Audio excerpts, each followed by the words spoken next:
Look, do you see? I have trapped a man. He's down there in that little box. Ha ha, little man. You can trap it. This is the man trap. Oh, you never do that. What's up? Leave the box. No, you can't. You're stuck there. Wow, that's so rude and inappropriate. Well, I need something real bad. You need a lot of things. Welcome back, Salt is everybody. last on that list. Yes, welcome Ah, back. we did it. We did it. What did we did? We're here with you guys. Oh, Yes.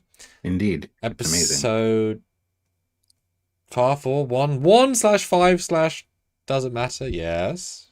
1/6. 1/6. /2 if you count where no man has gone before. /3 if you count the cage. So it's very confusing, this one. It is both 1, 2, 3, and 6. But boy, does it work best as 6. But I do see why it was made 1. As stupid as it was, I see why. Mm. I watched it twice now. Yeah. Yeah. Go watch our Man trap, everybody. go watch our spoiler review, the edited one. Please. Reviews are good. Lack of reviews are bad. Go check it out. We both had just finished watching it. Yeah, more me than you, but it's different. Always different opinions than the more Different. eloquent,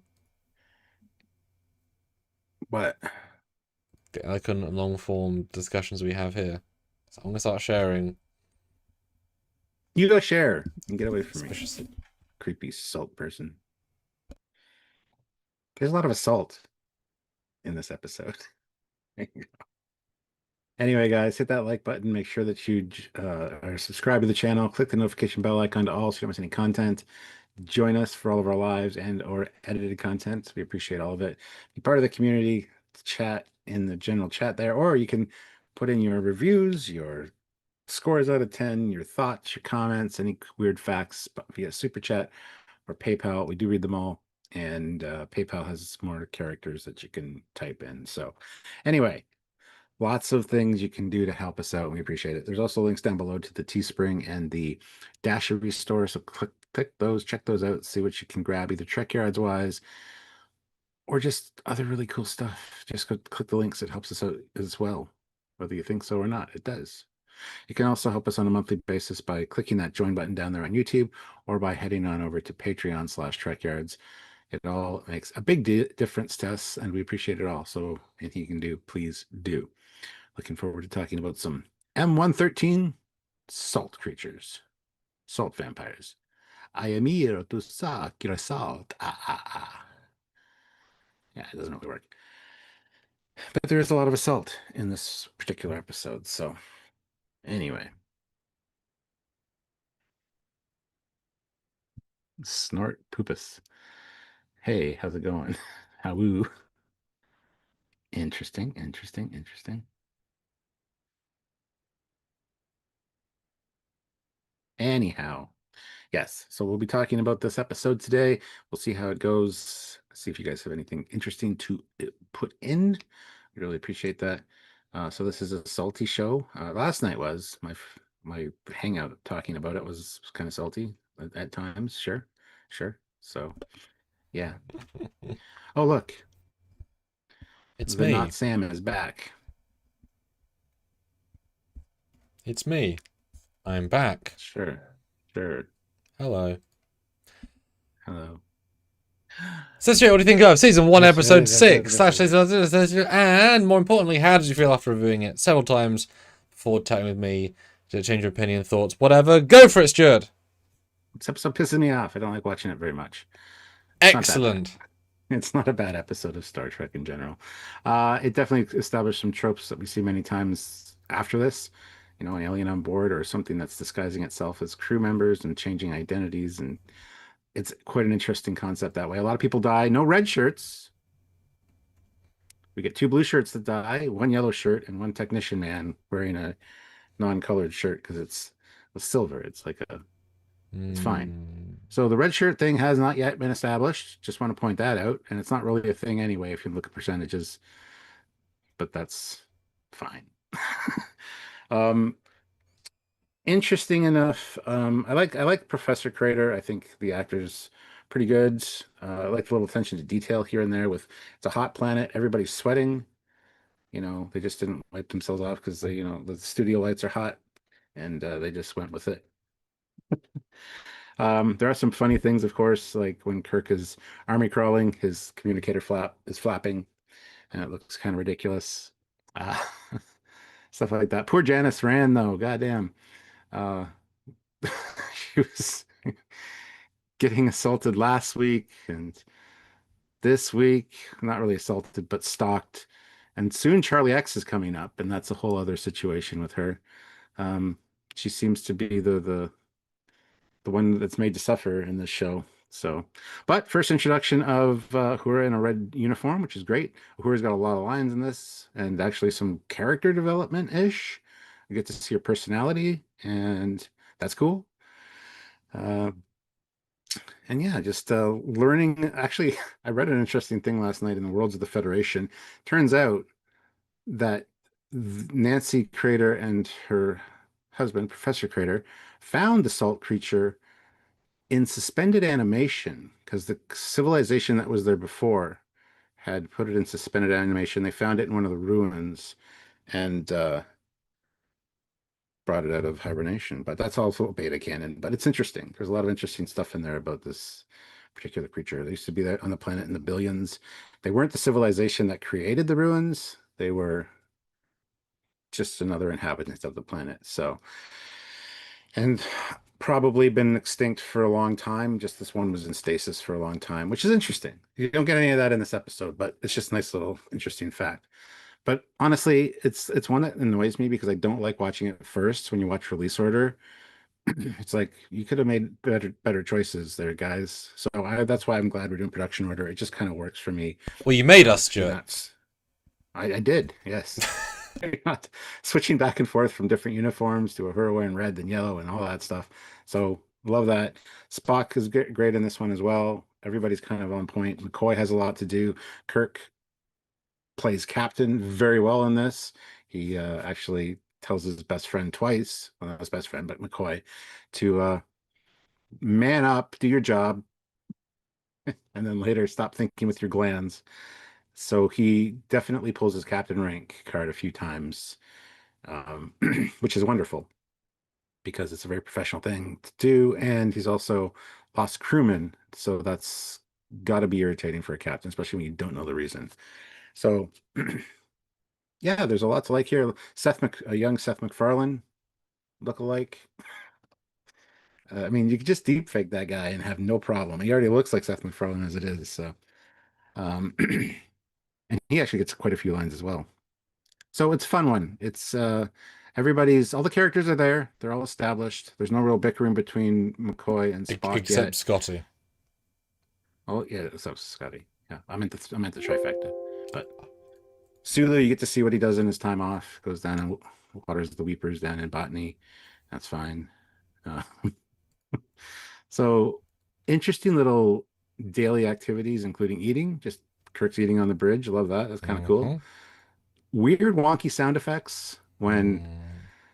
Professor Crater gets stunned, just like a bullet ricocheting off some metal. And then when Kirk orders the expansion of the search part or the search radius, some really funky kind of almost like Buck Rogers laser blaster effects, sound effects.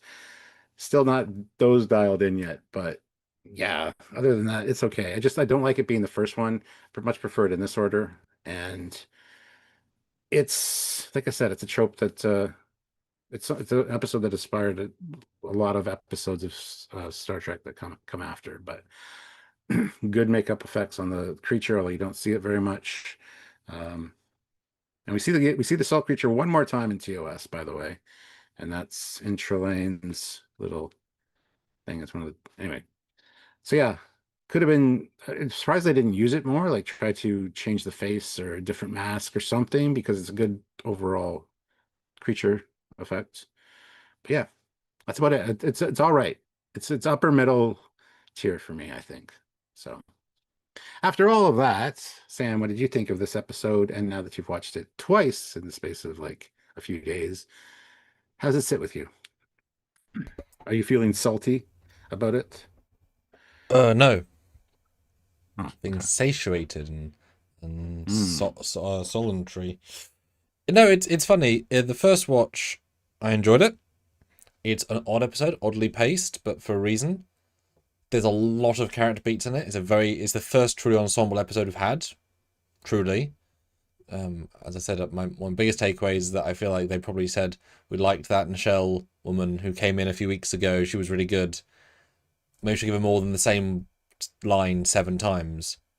Frequency. Yeah. And then her first scene here is literally her having meta commentary about how she's sick of just being the computer voice, the com person, which is absolutely wonderfully, like, they knew that's 100% that was an intentional thing. It's really forward thinking, a joke. Um, Yeah. Sets her up as a character, sets her up as Spock. Her scene later sets her as a person. It's more, Sue had that last week with being on the planet. It has jokes, so both of them, they've given them a really good amount of stuff, so you can see why people might resonate with them, because they're good. They're good scenes. They act them very well. So that was really nice. It felt quite intentional. No Scotty. Spock is barely in it. Like, actively as the character, though, he's not doesn't really much unspockism, which is great. McCoy's great, but he sort of nails most things. Kirk is a standout. He just is Kirk, and Mm. he's being probably a little bit too funny in the first scene, especially in the first episode of TOS you watched. You'd be thinking he's a Joker captain. Bringing flower. It's kind of appropriate to bring flowers to joke to your friend about bringing flowers and handing flowers to your ex And they're just weeds. girlfriend's wife's, ex girlfriend's husband's door. Dude, what? But then the joke about Zoe do to impress women puts him down in a way that says he's not very good with women, even though he thinks he is, which I actually like. Doesn't play well with JJ, but I do quite like that. The It does fall apart in a couple of very fundamental Trek ways, which is, first of all, I didn't catch it the first time, but first of all, why is the transporter not picking up the salt vampire as not human? If it's that advanced biologically to fool all these sensors, including, because remember, the sensors of the transporter detect everything, it would be detecting a correct phaser and communicator. All the power signatures, all the metals. So it's mimicking to a digital display all of the minerals and metals of a phaser and communicator, all the fabrics. That's insane. Or they didn't think about it. They didn't think about it. So that should be picked up straight away, right? I mean, it's not a mental illusion. It's a physical illusion by that logic, right? It has to be physically changing. Or I guess she's somehow changing their brains on people on the ship as they're beaming, which that seems dumb as well. But whatever. That's a bit of a plot hole by itself. And then the idea that they would have been able to find the husband 30 seconds after he beamed back to the ship. One person on the planet, no problem sensors. Scan, boom, there he is. Can you beam up? Yes, he can. Yeah. Okay, we got him. Same scene. The idea of them having to find him is. Well, they weren't finding him. They were looking for Nancy. They No, could but see him. There's only one life form yeah, down there, and then Kirk says triangulate his position. Let's go see what it's going to say about his wife. but you'd beam him and then talk to him. You wouldn't beam down and risky, just beam him up. I disagree, Oh, okay. but that's okay. Yeah. So that felt like plot holey because they should have easily worked that out. The situation goes on too long for that regard, but the middle's still fun. Love these the corridors. They built a new corridor piece, which I only saw second time. It's got a unique angle, which is fun because it helps the redress nature of the rest of it. Felt a bit sorry for this actress in the thumbnail because she's only really given damsel in distress, contrived woman acting. Oh my god! Oh! It's not fun to watch, really, and it doesn't make her look very good. But the point of the role is to be a beast that's trying to live and played to a person who loved her, so you would go the most primal, basic emotion set. So it makes sense. I just don't enjoy watching that performance. It's not very good, but it's trying to be not very good. So Blair. That's why when you get the three other men playing her, they have a lot more interesting nuances, good, bad, and ugly.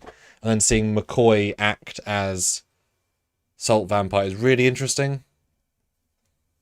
Yeah, I enjoyed that. Really, really interesting. And then seeing his interplay with the husband who knows it's her is really just there's a lot of texture in this episode that they obviously planned. The first scene, they give away the entire plot basically in the first two scenes, basically, and he even let slip various things. Oh, if she let you see her, I mean, like it's right there. But I didn't catch those lines first time like as much. Second time they're blatant, but it's one of the more cleverly writ, I would say, episodes. Corporate Night Maneuver is not cleverly writ, but it's a fun romp. This is really cleverly writ, but the fun is not quite as much there because it's more creepy and more weird, right? Different things, but really on point script.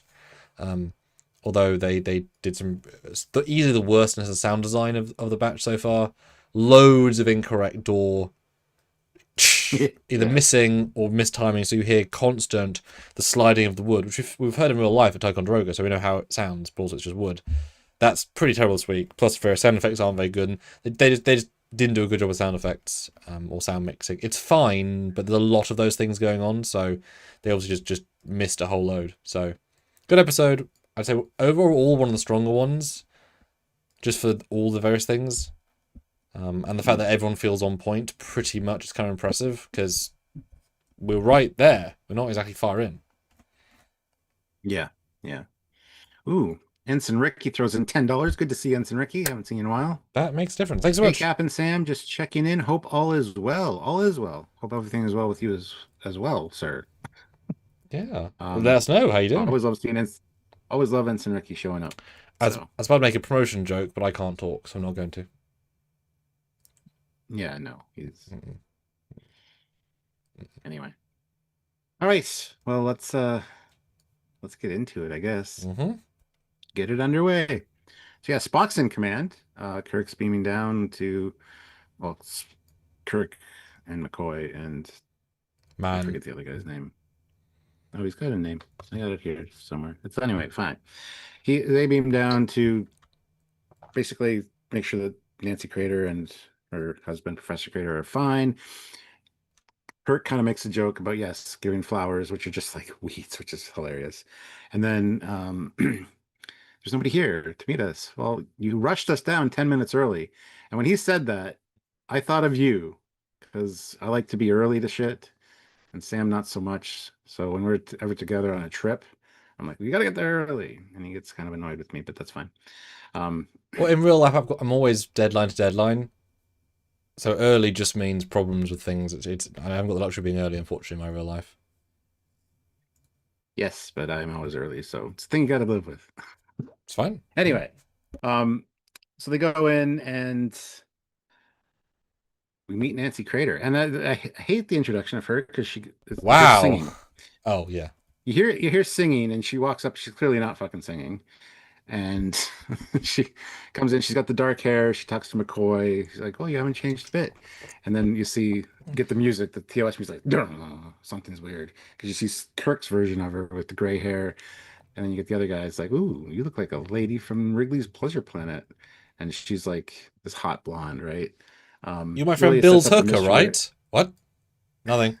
Really sets up the mystery right away.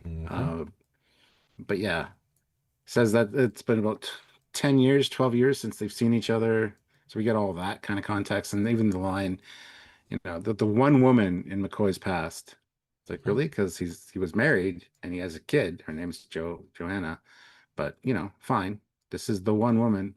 Well, the one that got away was is the implication. Sure, yeah.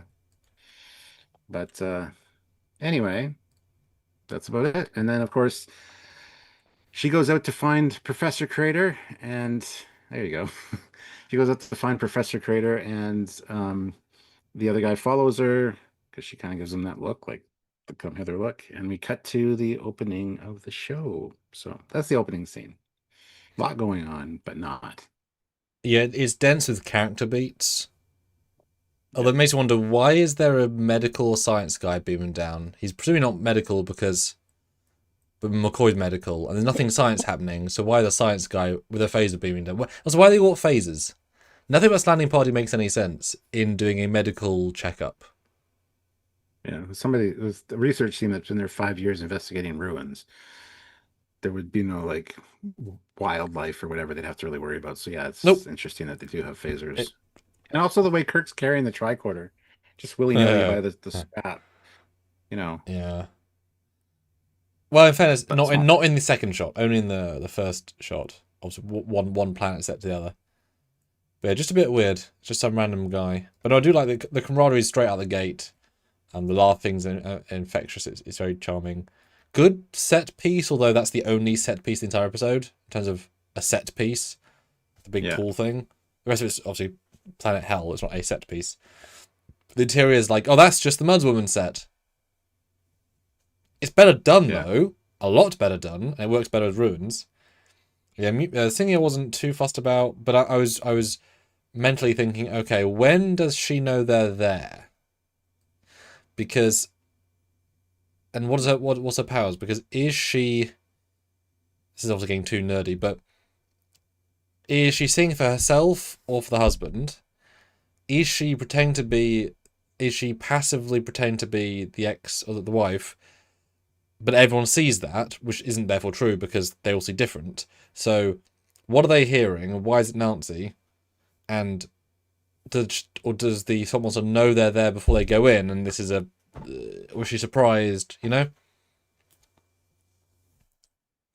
I don't know. I don't think she'd be.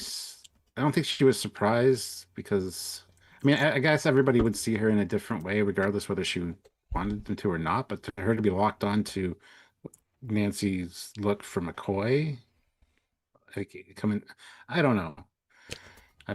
Because I think that she might have known they were there. So I feel like she could have smelled them.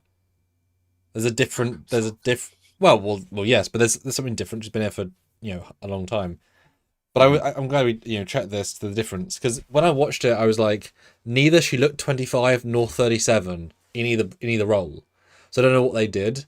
I don't know this actress from anything. So this is the example. This is the comparison. She does look. When you compare them, the skin does look notably nicer, which is effective. Obviously, the grey is very obvious. I kind of felt like the black hair was a wig, with how it draped, and the grey hair was her real hair dyed. So. Yeah, so that feels more natural. But they've definitely. So they just caked bad skin on her skin to make it look worse, or have they caked more makeup to make it look smoother on the young? Like, are they making her look younger, or making her look older? Because I can't tell.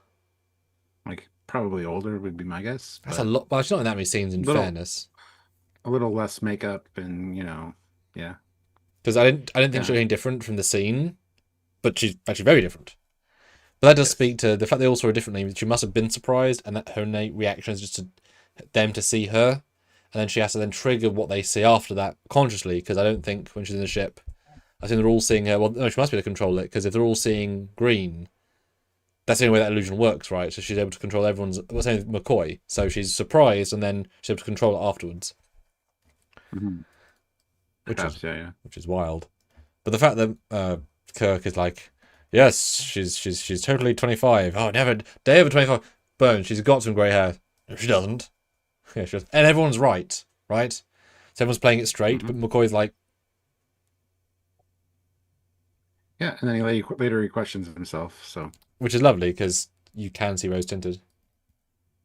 Mm-hmm. But it's odd that there's another scene. We've had the Mudswoman where they change between scenes and people see them differently. It's odd to have another one like that, and a shape-shifting kind of thing like Enemy Within, kind of. So we've had three very similar, tangibly similar bits of stories in a kind of row. Yeah. Mm-hmm. But yeah. I mean, the husband, I love the fact that he's surprised that they met Nancy. Yes, yeah. And everything he says is super interesting. He's like, oh, you all saw her. Huh. I also love his contempt for like the intrepid doctor, or what? How does he put it? The heroic captain and the intrepid doctor are here to preserve our health. Like, get off my planet, because he knows that any medical exams will probably come up strange. So, but yeah, every year they're supposed to get exams. We hear that later too. So, yeah, I have a problem with that. You haven't got enough ships and too many planets and distance between them. You ain't doing every single planet once a year by a starship, not a shuttle. They said a starship. They were kind of like the way they framed it as a real ship, not like a runner. I haven't got runabouts yet, but as I said, what if the planet is 6 months away? because there's a colony on the far edges, because that you're not going to travel 6 months. Well, might be right in the middle of the Federation, and there's Dude, always ships nearby, right? Like, but I mean, the explorer colonies, the ones that are still part of the Federation, I mean, they are exceptions, but they're not necessarily exceptions to the rule. It seems like such a weird framework because, you know, I don't know. That means every ship is presumably doing medical runs throughout the year because you'd need to, if you're closest, you get the role. I know, it felt very odd. And kind of a weird precedent for every single planet in TNG that we see in the Federation is visited by a full starship once a year, as in there's a Federation colony. I don't know. I can't imagine that's kept in TNG. It's too structured. mm.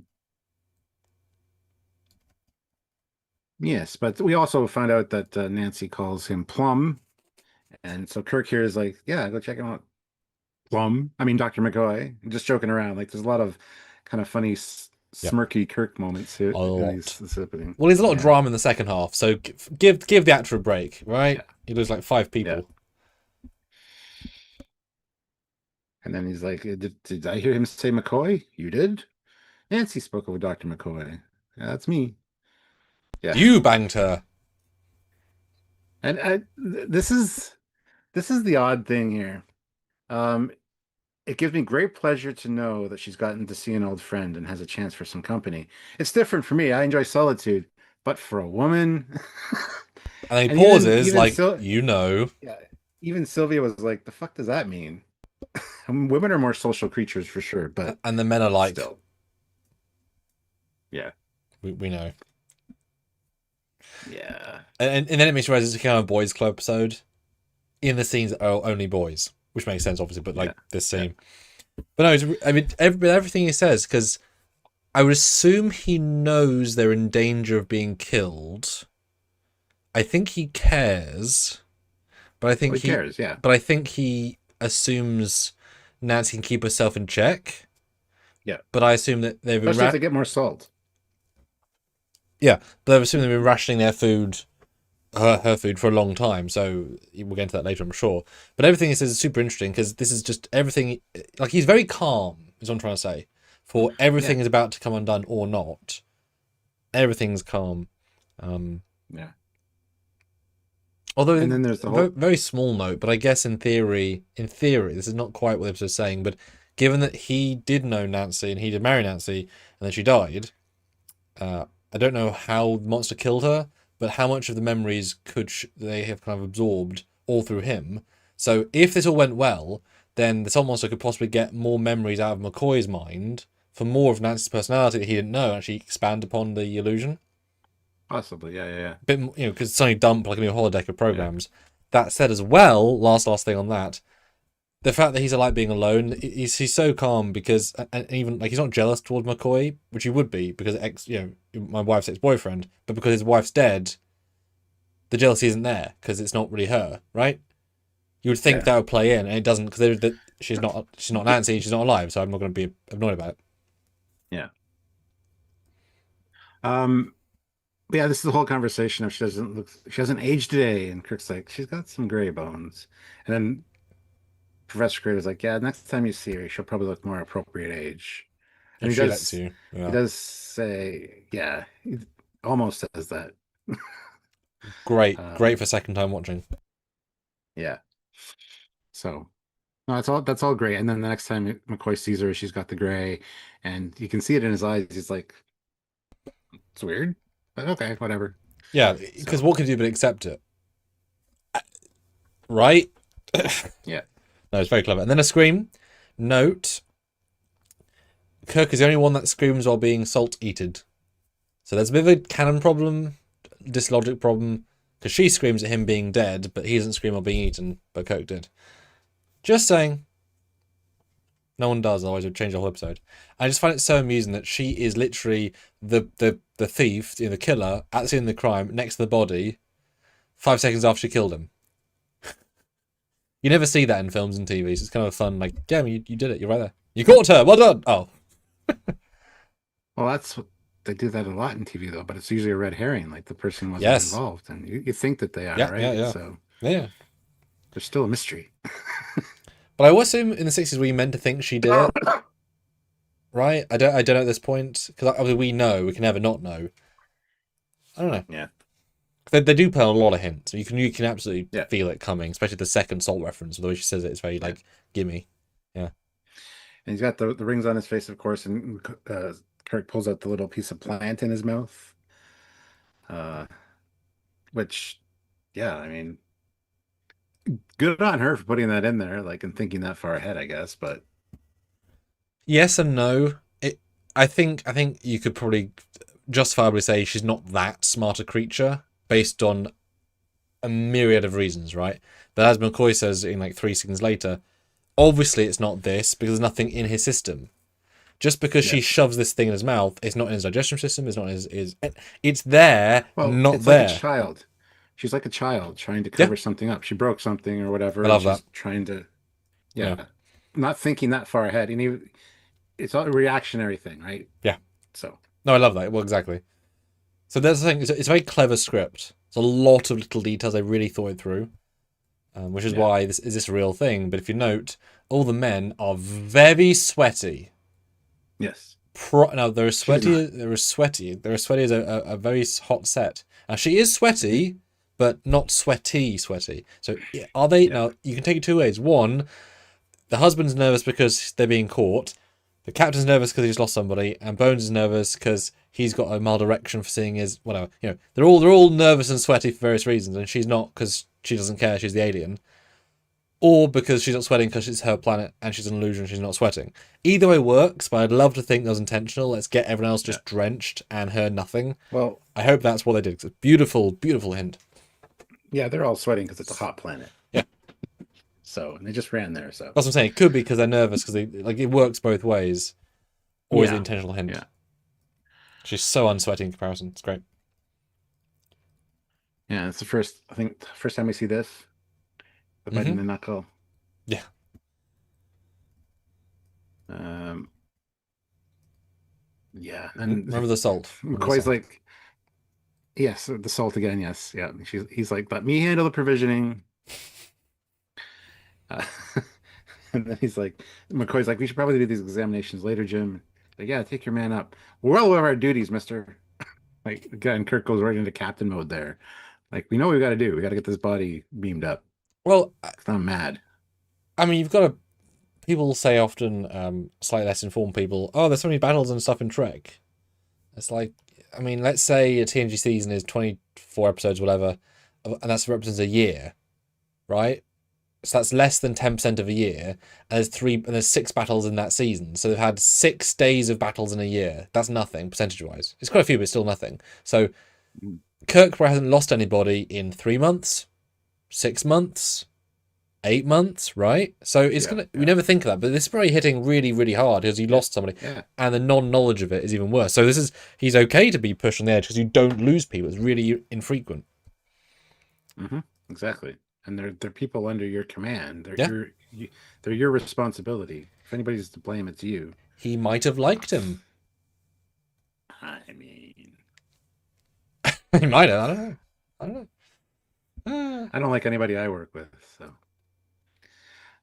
anyway, next scene is the Uhura and Spock scene, which is a fantastic scene. You know, she's obviously kind of toying with Spock a little bit. They're bored on the bridge. I love that. I mean, there's so many times you'd be bored, right? So Standard orbit. Standard orbit. yes, yeah.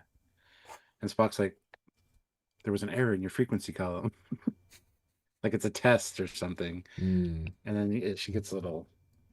I hear that word frequency, I'm gonna scream. Stop writing the script, Gene. And then I love her fire back too. Like he's like, I don't know what to say, Lieutenant. And she's like, yeah, of course you do. That I'm an illogical woman. Yes.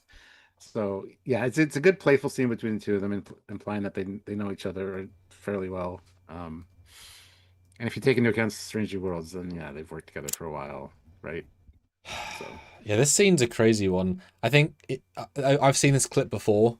This shot of Nimoy that's been used in many clip shows. The fact that this is actual Spock, that shorter, that more ensign, like that's absolute Nimoy Spock when he's like peak Vulcan. Yeah. Cool, we got that. Yeah. First mention of Vulcan, of course.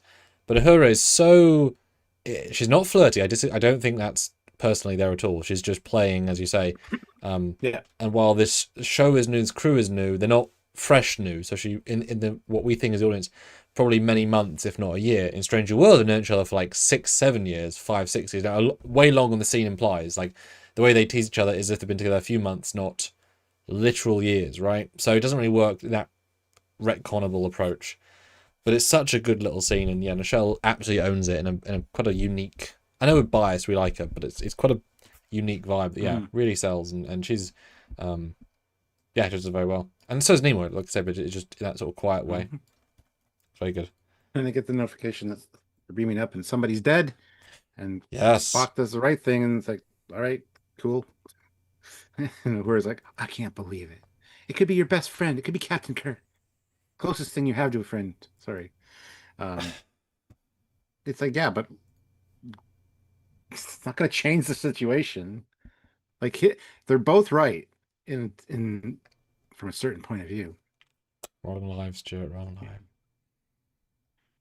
It was the other day. But yeah, good scene. Really well done on both parts. Although it's interesting that, considering this is the same man that said, "The women!" And here is like, no, it's fine. Boy, has he changed in his 6 months. But not just that. Very interesting, and I would say disrespectful. That as you, I'm going back on what you just said there, but you know, he's your only friend. So inappropriate for the Lieutenant to say to the second in command, "Your only friend is the captain." That's so personal and so intimate, and so reaching. Oh, that you would never see that. Imagine TNG, Barclay be like, "Oh, Captain, you only, or Commander Riker, you only got one friend, haven't you?" Well, it's not true for them, clearly. No, but it's I mean, different. Spock is a different sort of lad. But it's a really appropriate thing to say, and the fact that she felt comfortable to say it, assuming they meant it that way, says a lot about how they respond to each other. It's really out of the, but also that's depressing as well, potentially, right? Also, yeah. And in sickbay, we get confirmation from Spock that the Borgia plant's a thing. It is quite common on many M-class planets, alkali-based poison, whatever. And Kirk basically says to McCoy, "Well, she saw him eat the plant," and he's like, "I know alkaline poisoning, though, and I know what to look for. He didn't eat any." Yeah, and then what killed him? I don't know. As far as the scans are concerned, he should just get up and walk out of here. There's nothing wrong with him. It's like, well, there clearly is, because he's dead. But you could say he's dead, Jim. Yeah, really good scene, because I can imagine when the frustration on both is super real. I'm a great doctor, no clue. Shouldn't be dead. I'm a captain, he shouldn't be dead. And they do butt heads and it works. And the fact they shuts him down and makes McCoy say, "Yes, sir. Stop being fancy boy, girl brained. Do your frickin' job." I am. Yeah, I like the way he kind of puts him in his place and the way McCoy reacts to it. Oh shit, yes, sir. And then later he's like, "I made another mistake." And Kirk's like, "Yeah, I'm not keeping count, Bones. It's fine. Do you want an apology now?" But unlike, but yeah, I understand. I understand the frustration in Kirk for sure. Unlike the Scotty and him scene from earlier, where he's lashing out, it makes sense, but a bit too harsh. This is right at that level of harsh. Yeah, it's perfect. Yeah, exactly. It just feels right while being harsh. Yeah. And then the next captain's log is weird. And one crewman, member of a landing party, dead by violence, cause unknown.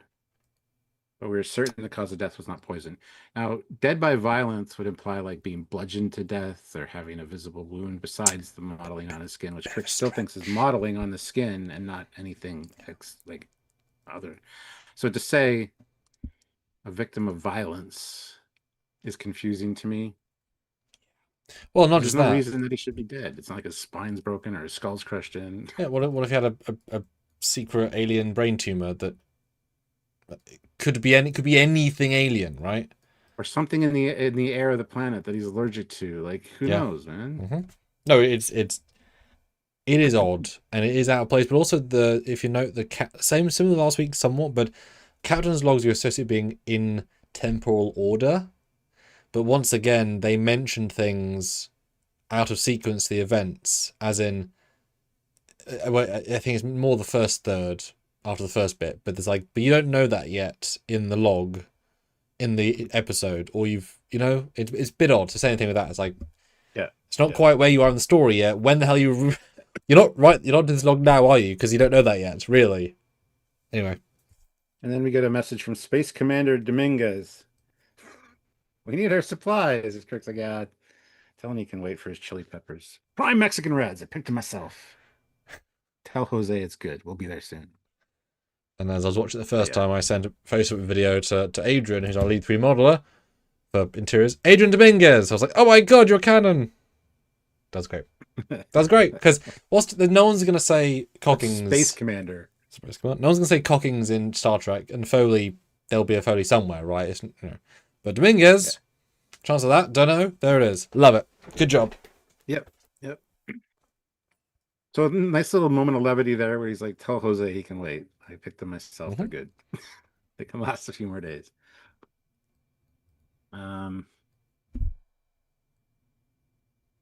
Yeah. And then they talk about Nancy and his wife, Nancy and Professor Crater. They checked out perfectly.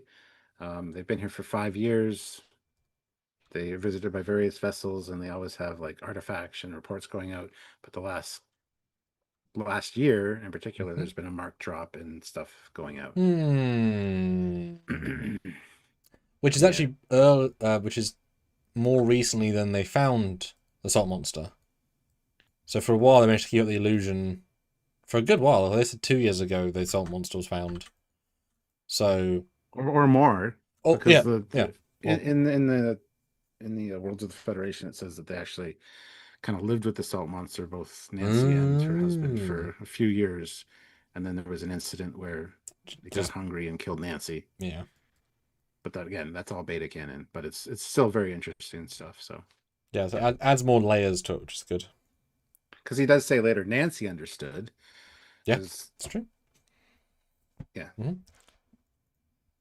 So they go down. Anyway, no salt. Yeah, and McCoy's like, I'd rather not put it on speaker. Yeah. So come down here. He also says the dispensary, which is implies it's like a pharmacy, and it's just an odd. It should be sick bay, but whatever.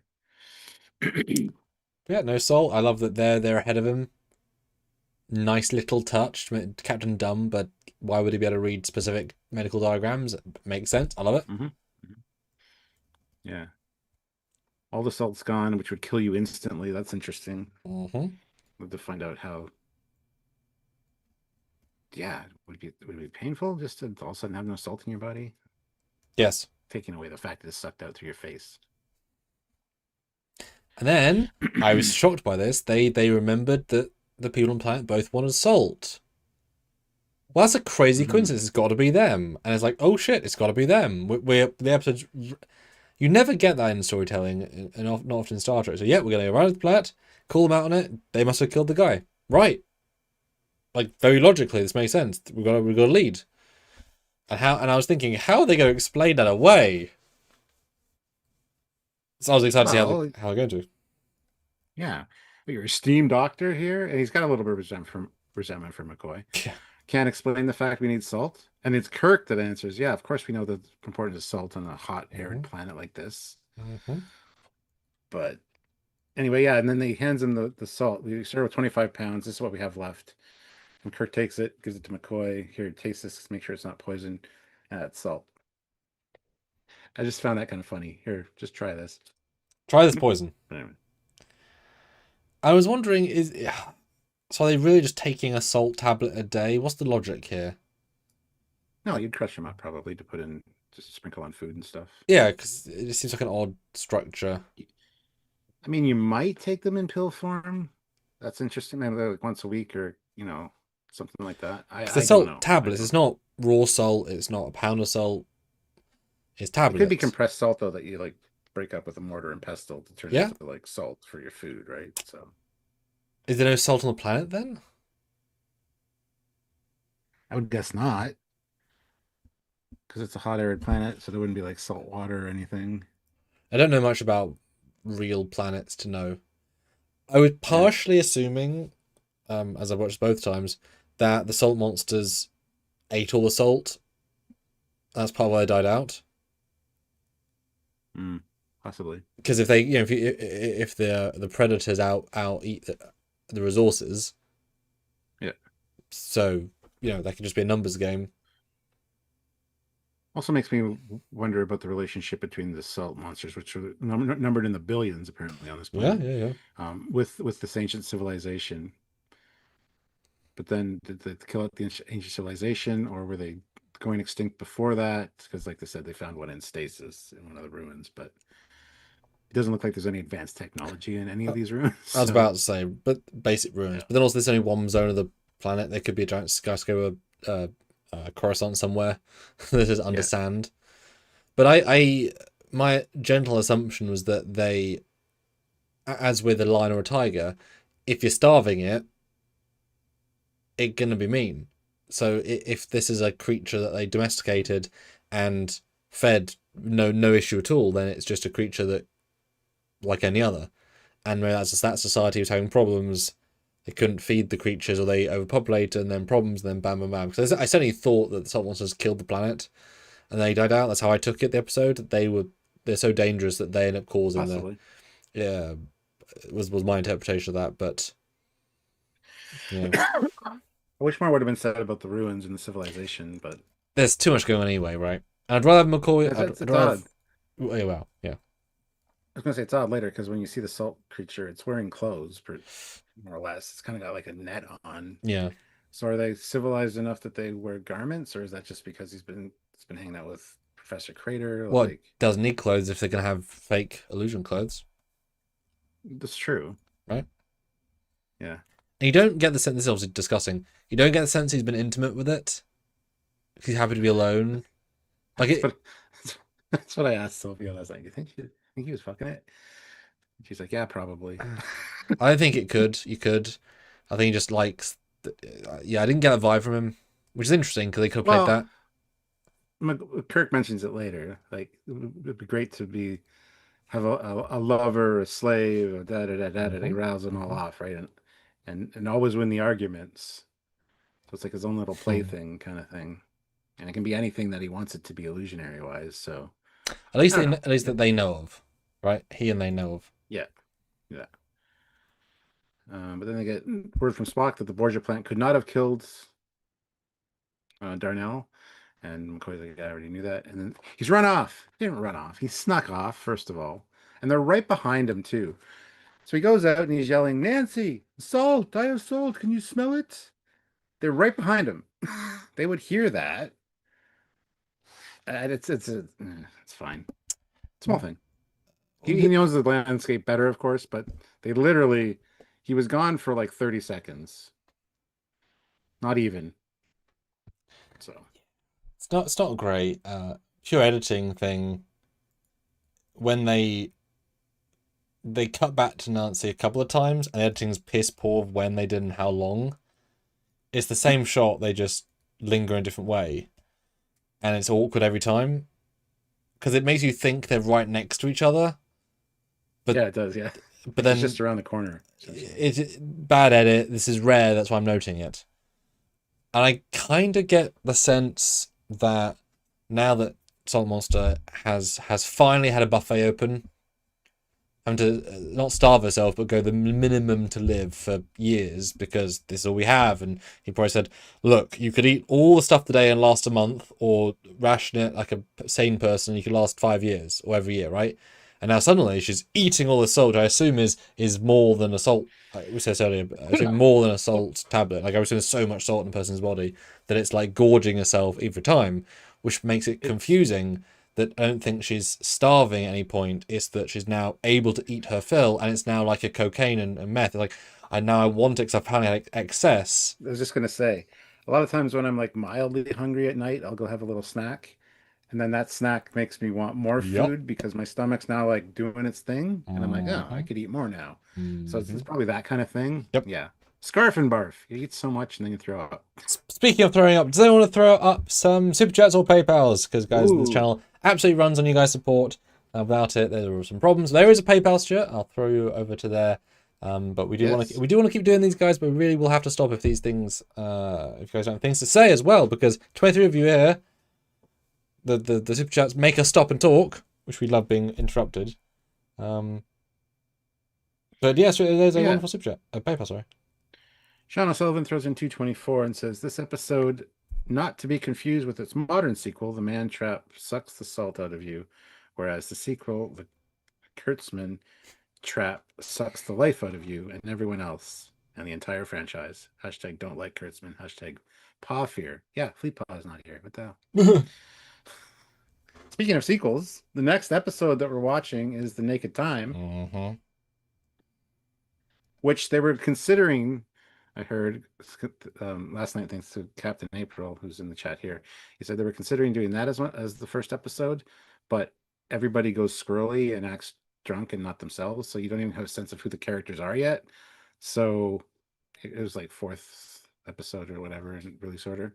But yeah, Naked Time is next, and it's ironic because then in TNG, The Naked Now is the second or third episode, depending whether you want Encounter and Farpoint to be one or two parts. So it's the first one where you don't know the crew yet, and they're acting against type. So anyway, interesting point. Sorry, Naked Time is next. Is what I'm saying. So I thought you were going to say there was a rumor they wanted to make a Naked Now sequel in Discovery or something. I was like, oh, that's a bold choice. So I thought you were going to say. I'm surprised they didn't actually. Yeah. But yeah, they find the guy. I love the fact that the rock looks great visually, but you can hear the material it's made out of when they go on it, and it's like put a rock sound effect. They really are bad at sound effects this week. Like again, the set looks great, but it sounds like what it is, a soundstage, and they really do not hide that throughout. But it is just a soundstage, like it is, right? So I can complain, but whatever. Other note, I wonder if they hired an actor who's about the same height as Nancy, because this fade is really effective. But unless one of them was deliberately on like a raised platform, the chance of having a male and female the same height at eye line is kind of low relatively to the average of both people. I want to adjust the camera because there's nothing visible in the background. Like later on the ship when Green turns into the black, or the black guy turns into Nancy, it's a very, very bad cut because the red alert thing behind them changes position because of the. So I don't know. No, I could buy that. Shooting against a nothingness, so that it's clearly not quite the same. No, I like that. It's actually quite because it's really good. The eyes are. I mean, they might improve that for the remaster. I don't know, but it's actually the most effective one. And boy, is he a bit of a weirdo. Crewman Green? Why is he weirdo? Oh, everything he says and does. Like you a bit. Shut the hell up. What I find funny is it's like I found the dead body of Sturgeon, and I was just looking around. Is that proper procedure? I don't know. You think he'd call the captain first and notify him of the dead body? Well, although it does know the memories and stuff of the person that it's illusioning itself to enough, be, so. Yeah. But this is the red flag of Kamiko. Green. Green. Hi, surprise! I'm right here. I heard you the whole time. I just didn't say it. Yeah, why didn't you say anything? Why don't you beep beep? Yes, sir. Like instantly say, "What are you okay? What's wrong?" You notice the discrepancy in how he's being, because he's so obviously not himself. Yeah. But stories, right? And then McCoy's like, "Have you seen Nancy? She's not in her quarters, not at the diggings. She could be in trouble. Nancy!" Yelling will help. And then Kirk's like, "Stop thinking with your glands. You should learn something from Mr. Spock, Doctor." Yeah. How inappropriate is that? And then this is where we'll go up to the ship to look for her, because we have aboard the Enterprise we have sensors that could pinpoint a match being lit anywhere on this planet or the heat of a body. So again, how often will we use it, Stuart? Well, they could use it in many episodes and they just don't. So it's fine. I don't know. It's fine. Yes, they forget they have this magic sense of power often. Yeah. You can also phaser an entire city block and stun everybody. That also could be useful many times. At least It's generally once. story specific. Yeah, at least once. Generally story specific. So. Oh well. Am I right? Yeah. And they beam up, and yeah, I mean, how does the transporter not register that this isn't a human body? But Or a phaser, they or a haven't really tricorder. they haven't really established what Yeah. transporters are capable of, so it's fine. This is an awkward scene for two Uh, reasons. Oh. One second. Terrence Child says, "How many red shirts died in this episode? None. 2 blue shirts, 1 yellow shirt, and a technician. Mm-hmm. That's it. No red shirts at all." It prefers. But it seems awkward for two reasons. One, they've just been down the planet 12 seconds earlier saying, we gotta find him, Jim. We gotta go. Up here. Alright, Bones, you should get some sleep. Okay, Jim. This is the most crucial 6-7 hours of finding her. When you don't sleep. Because if you sleep, they'll find her. She'll be dead or not dead. You have to react. Yeah. That doesn't make any sense structurally or whatever. And then I love the fact that Shatner walks out, ignores his officer. Like, there's one iota of caring about him as a person. And you imagine now, like, captains are quite focused on their job. But if you're just a red shirt walking down with the captain, his bike on. Yeah. SFX Sabretooth Raptor throws in $10, so thank you so much. My man. Sent the ship to your email. It's an alternate universe ship. It is one of a kind, and the technology on the ship is from a species that was smurfed out by the Romulans in the Earth-Romulan War. Yeah, that is what's in the let's go to it. I assume we would like you to have a brief, immediate reaction to it. So if you want to find that, Stuart, on the email. We're talking about it or what? It's a ship. It's email labeled Yorktown type alternate reality. Yes, it's purple bussards, sort of stretch nacelles. I like the underpod. In the Trekyards inbox? Yes. I don't have it. It's not there. Well, no, I sent it days ago. It's the one with pictures. Oh. Yes. Oh, yeah, that's cool. I like the 3 nacelle ships. That's really neat. You kind of got an Equinox style back shuttle bay bit. Yeah. No, I could dig that. That's a nice ship. I mean, you've gone for disco colours that don't make a lot of sense in Trek. You know, purples and glowing things. But you know what you've done. You've had some fun with that. It is cool. It is cool. I like it. But the next scene is interesting because he's walking down the hallway and you see a couple of older uniforms. This is not the cage clip that they put in later. But this one, you got the higher collar on the red guy in red, and it's ill-fitting as well. He's just some guy. Just put him in some costume, yeah. And this is also where the camera like comes in beside Kirk and gets like right in his face. Is it like because it's tight fit getting in there? It's like wonderful out of focus. We literally can't focus enough.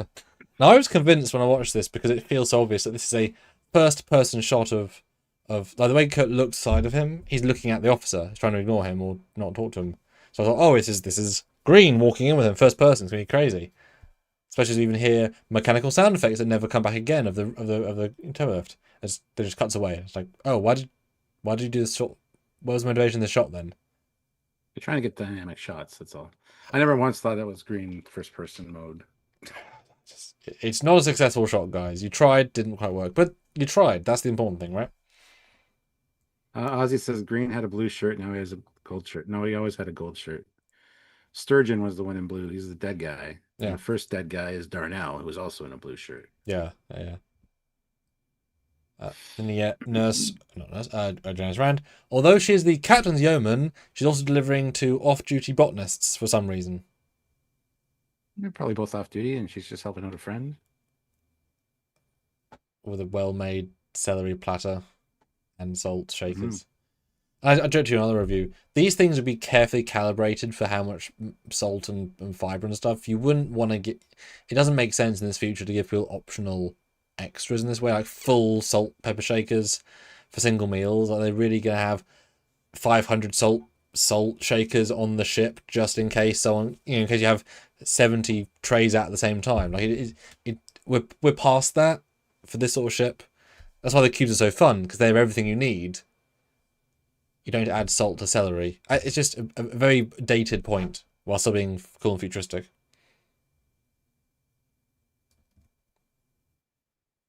I disagree. I know you love do. Salt. But it is lovely she's eating. I thought the captain said her. I thought that would be so funny if she feels so comfortable she's eating the captain's meal mid-meal. But she's eating Sulu's meal mid-meal.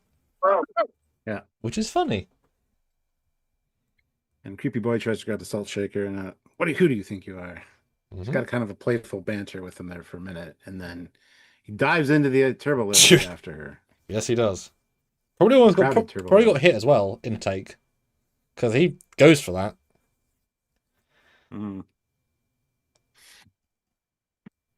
Oh, and then we get Spock saying, we got one person in the search radius, walking in a circular pattern, doing a search himself.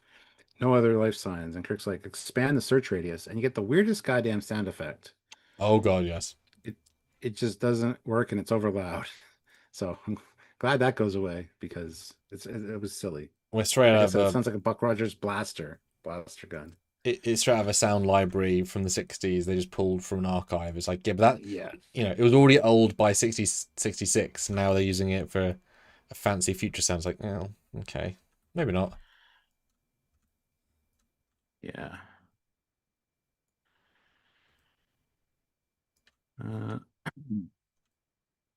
We get Janice running into some other officers, and there's Seth MacFarlane. It's Ed Mercer. Anyway. And they say inappropriate things in an inappropriate way that should not have been done as a scene. So, there you go. Weird. Don't you wish you had a personal yeoman like that? Yeah. No. But I'll have a girlfriend. I love the hairlines. They in this whole episode, they got people who have really distinct back here hairlines. Really prominent. Which amuses me, because there's like 4 people that have really distinctly back hairlines. Yeah. And we get to Botany Lab. I say it's a successful redress of sickbay. I call that a win. Yeah, I love the plants and the little thing in the background there. It's great. And Sue's damn charming here. He's great. Or Gertrude. Yeah. Why are inanimate objects always called she? Like, she's a fast ship. Good question. Well, as a pilot, you think he'd care. But he's not really a pilot in the same way yet. Yeah. But I love that this should have been anybody else, because why would he, from the early episodes, be doing this? Yeah. Well, I guess in Where No Man he was Botany. Okay, they did remember, but they just put him on the bridge for some reason the whole time. Yeah, it's more that disconnect, isn't it? Yeah, it's more like a hobby for him, because later in the next episode, we find out he collects ancient firearms and weapons and stuff too. He's got a lot of interests, like me.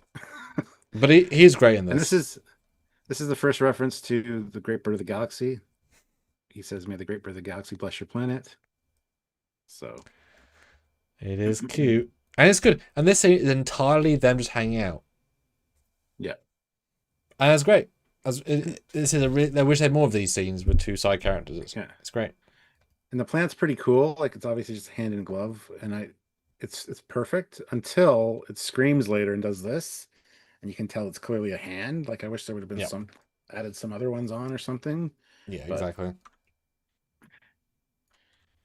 Very simple thing to do. So adds a bit of sci-fi flair. Yeah. I keep expecting one of these plants of yours to grab me. I didn't know if that was a reference to like all the men I seem to encounter. Wah wah. And there'll be another one, Charlie X. Wah wah. At least in Star Trek 6, I'll be respected, right? Right? Yes, Rand. Oh, phew. What about in the window shot in Star Trek 3? You'll just be there. Oh. Great. Hey, at least you got to be in Star Trek. Well, she looks younger in Star Trek 6 and 4 for some reason. Don't know. And the guy walks in. No, then you see a corridor shot. Is the lady with the trousers here yet? No, not yet trousers. This scene is so awkward. Oh, obviously it's awkward, but they must know each other, right? The way he says green. But not on a first name basis, per se. But How much could I walk in front of you and stand in front of you looking at you before you said something more than your name? Samuel? It happens in every show, man. Where somebody's acting weird, they come in, do something weird, and people are like, "That's weird." Huh. Where in real life, you'd be like, "That was really fucking odd. What is wrong with you?" Yeah. It's very tropey. And I love him. I love his reaction to the doors. When he first comes in here, he's like, and the door opens. And then when he leaves as Mm. well, he comes up to the door and kind of like, he's not used to the True. doors automatically Yeah, opening, yeah. which is really well done, really well played. Well, same thing when beams in is like, because yeah, this is so unbelievably different, right? And lovely, Yeah. just lovely detail. Predator and prey, to more animal fauna lifestyles. I like the plant, doesn't like it. Nice little touch. It's very Doesn't Tribble with the Klingon type vibes. it's, plays no part at all. Doesn't even act as a clue here, really. But it's just an interesting detail. Maybe he's going space happy. It's like cabin fever, right? Like, Hmm. ugh. Then you have more corridor work, and then her with a really odd edit. Both men trying to go past her, but not, and then Well, she's like, "I'm a lady," and they're like, "Oh, step aside." She walks through, and it's like, "Oh yeah, my door still squeaks. Still sounds like wood. You probably should fix that." I'll get right on it. Thanks, Bobby. just a really awkward, And weird edit. it's very playful when she walks away. She got a smile on her face, like, yeah, Yes. just fucking with them. Well, I mean, in theory, she's Maybe four. something happened earlier in the day or like Mm, last week where they like bumped into her and she's like, yeah, and that's why she's smiling here because it's you get that sense of camaraderie between them, right? So yeah. In theory, she's fourth in command of the ship, right? So, yeah, bridge officer always there.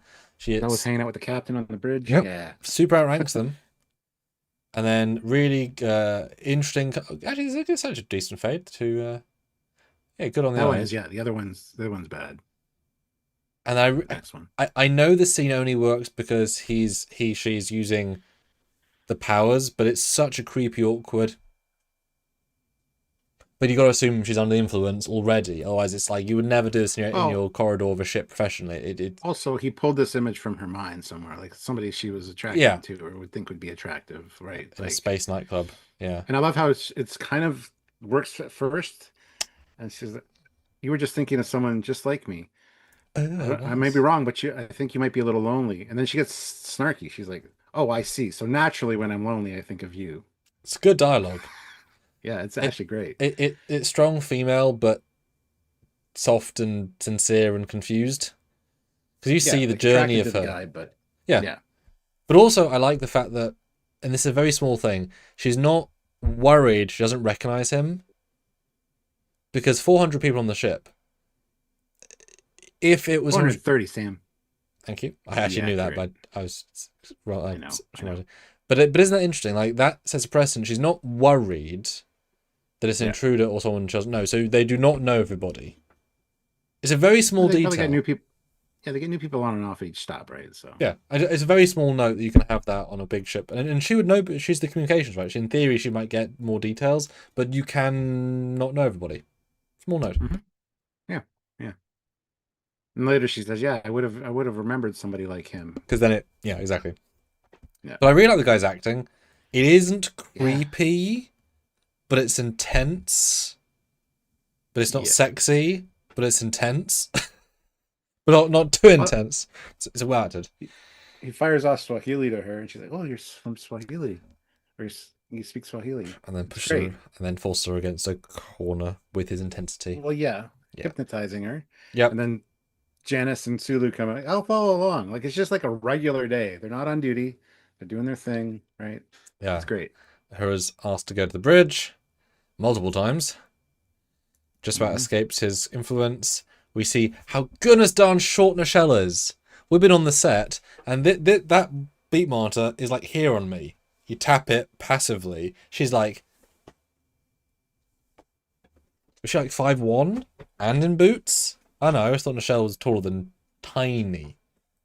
Maybe Well, they put that's a pretty high thing. I think they're lower in different areas of the okay corridors. Yeah. because that looks really Because yeah, silly. in other episodes you see Kirk like hit it like it's right Yeah. here, which is where it should be. That one just seems very high. Okay. I definitely think this is a custom corridor piece because there's no curve like that in the show, which is actually kind of great. Well, I would assume that they came out of sick bay. Well, yeah, that's the sick bay set because that's where the botany set was redressed to be sick bay, right? So But that's that's the not. one elevator. But Yeah, it there's goes. no curve So there when you though. come, there's not there. There's not supposed to be Yeah, so they added that then. like that. Yeah, it's fine. Yeah, That's the one like that because you come down from transporter room down that corridor, and then you see the door there, and to the left is the turbo lift, and then you turn, and there's the but corridor I that mean turns. this actual curve piece on the wall. Oh yes, yeah. I see what you're saying. I see what That's you're not saying. there. That doesn't exist in any part of the set. So either they made a new bit because they come out of a set. It might not be that. That's just a bit. I wonder if they needed a custom corridor piece or they added that for some reason. Because that's the thing. If they're doing, which they are, constant corridor things, you want to change it a bit. But I never felt this episode is the same corridor set.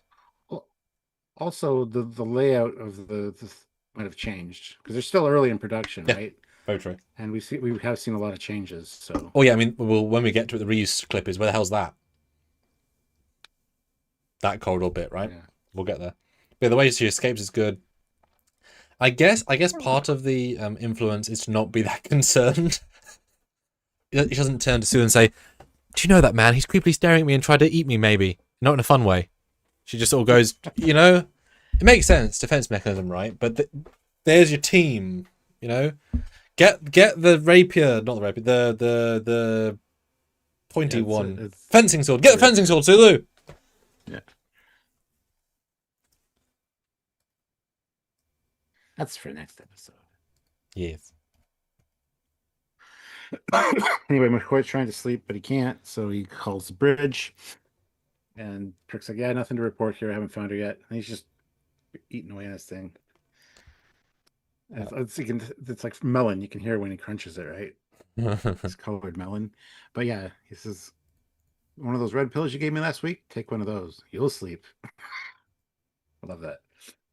While he's just munching on. It's really good to see Kirk eat. It really humanizes the scene. They should have done it more. And that's the black undershirt of most uniforms. Just a generic black shirt. You never see. I mean, you do see it, but you don't realize you see it.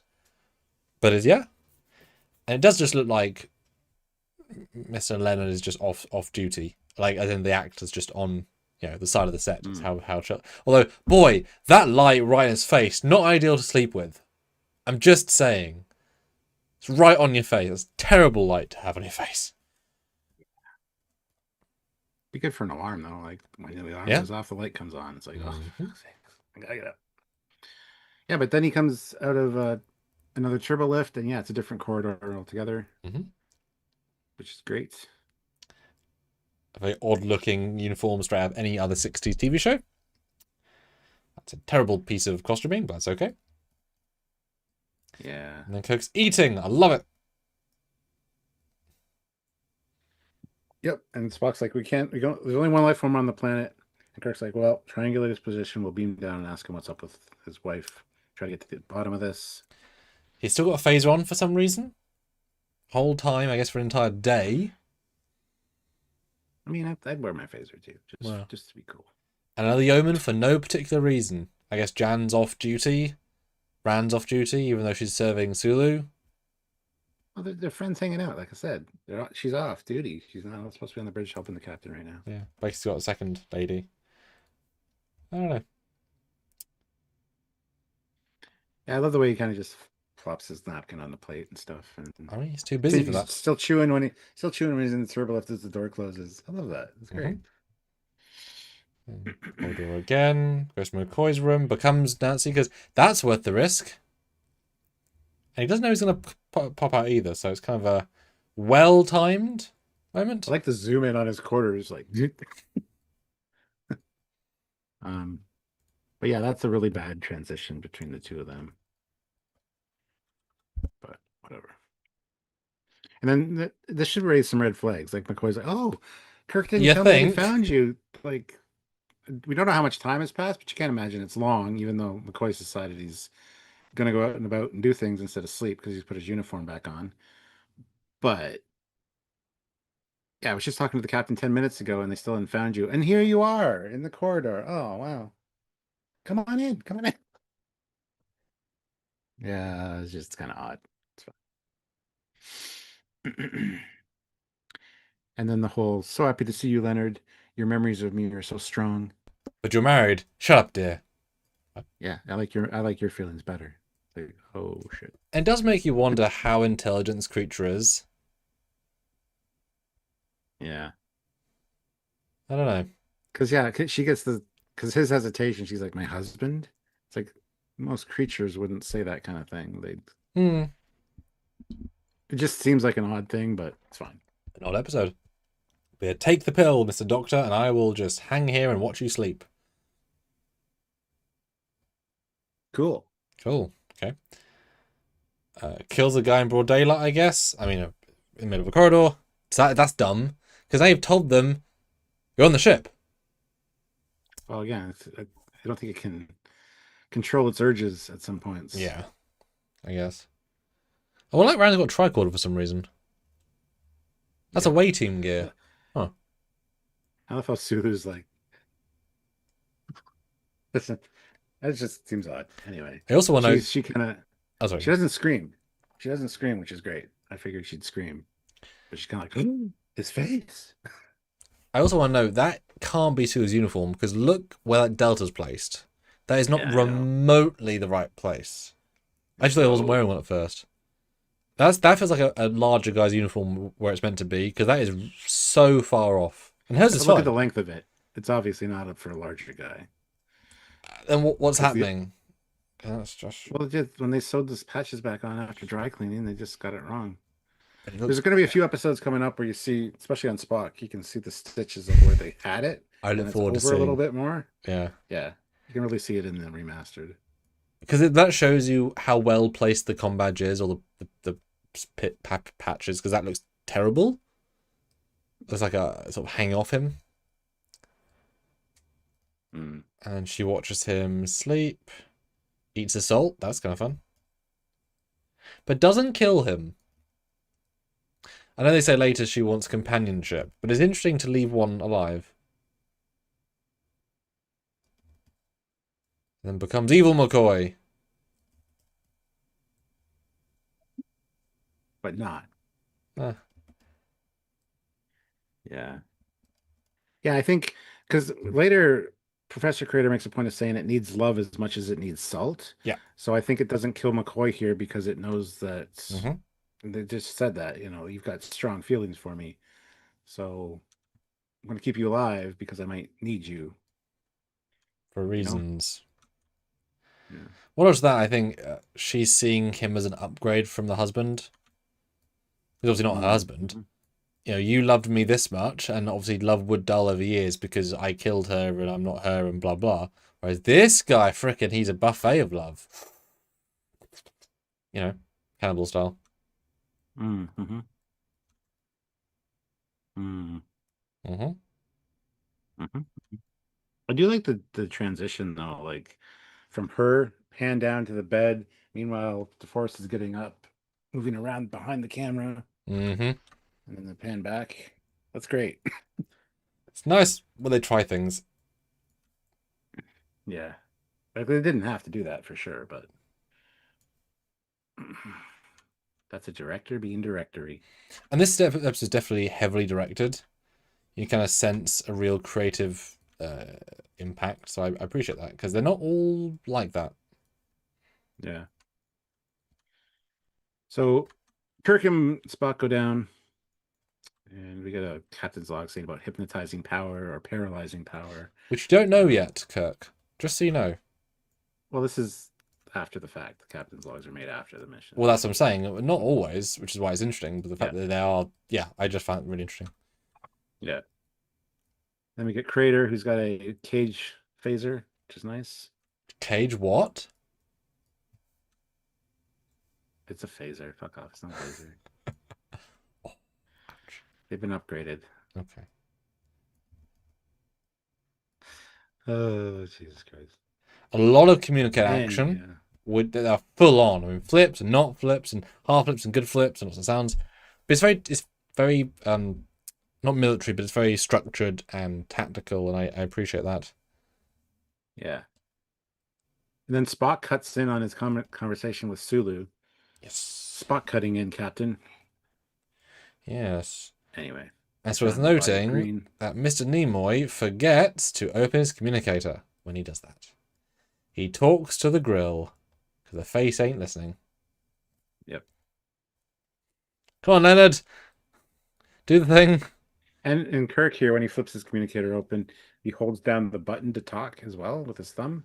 Yeah. Which is interesting. So again, there's not used to them yet, really. Like these buttons should do things. We're making do things. Well, there's one bit where she flips it the way, but there's other ways where he like grabs it and does this, another bit where he does this and holds it. All across the episode, he does different ways. There's one time where he rotates it with his, not in this episode, but he rotates it with his finger, the bottom part, so it just looks like it goes up by itself, which is fun to do with the Diamond Select ones. Yes. But they find the guy who's on the ship dead. Nice reveal. Like, but we had him. Well, he must be the baddie. Okay, cool. And then we get general orders, or general quarters, sorry. And that woman has a very short skirt within a short skirt. That's a lot of leg, Stuart, for the 60s. That's a lot of leg. Then you get a woman with trousers, which I don't know how much we're gonna see that, but that's really cool. So every time you see it, it's canon. Still canon. Then we get a shot from the cage. Yeah, because that's not a corridor that exists. That's not an intersection. And those uniforms are turtlenecks. Is it Cage or is it Where No Man? Probably No Man. I mean, it blends in quite well, but if you're being technical, that does mean that it's canon. They're still wearing these uniforms, some people on the ship. I mean, yeah, that'd be kind of cool, actually. That's what I thought at first, but it's just funny. It's so cheeky. That throughout Star Trek. Well, wearing all the uniforms, even TNG, right? It's just so cheeky to be like, oh, here's a shot from, and this is not from the other episodes. This is a different. This was an unused shot, right? This is not anywhere. I'd recognize it. It just is, which means, just a small note, these extras were cut out. Can you imagine watching the show and you see Trekyardians and suddenly you appear on the screen because suddenly, oh wow, they used my clip. Isn't that crazy? Yeah. And we get Seth MacFarlane again. Anyway. And the phasers, Stuart, about the phasers, because there's a really good shot about the phasers. Oh yeah, the phasers are different. They're all black. As you can see, there's no silver striping or silver fins on the back. Also, the top of the phaser on Spock's phaser, there's no silver button or like thing at the front.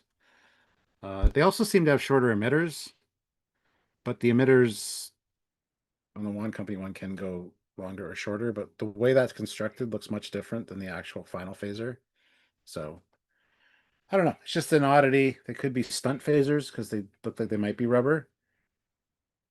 But yeah, it's worth pointing them out anyway. Yeah, they're kind of tactical looking. I think they're less good looking, but they're more tactical. And with the white hilt, it kind of works. It was a weird touch because they was maybe they're prototypes or stunt versions, or because it would seem unlikely if they had like 10, they'd repaint them for this episode. Yeah. Right? I think they're probably stunt versions, like rubber.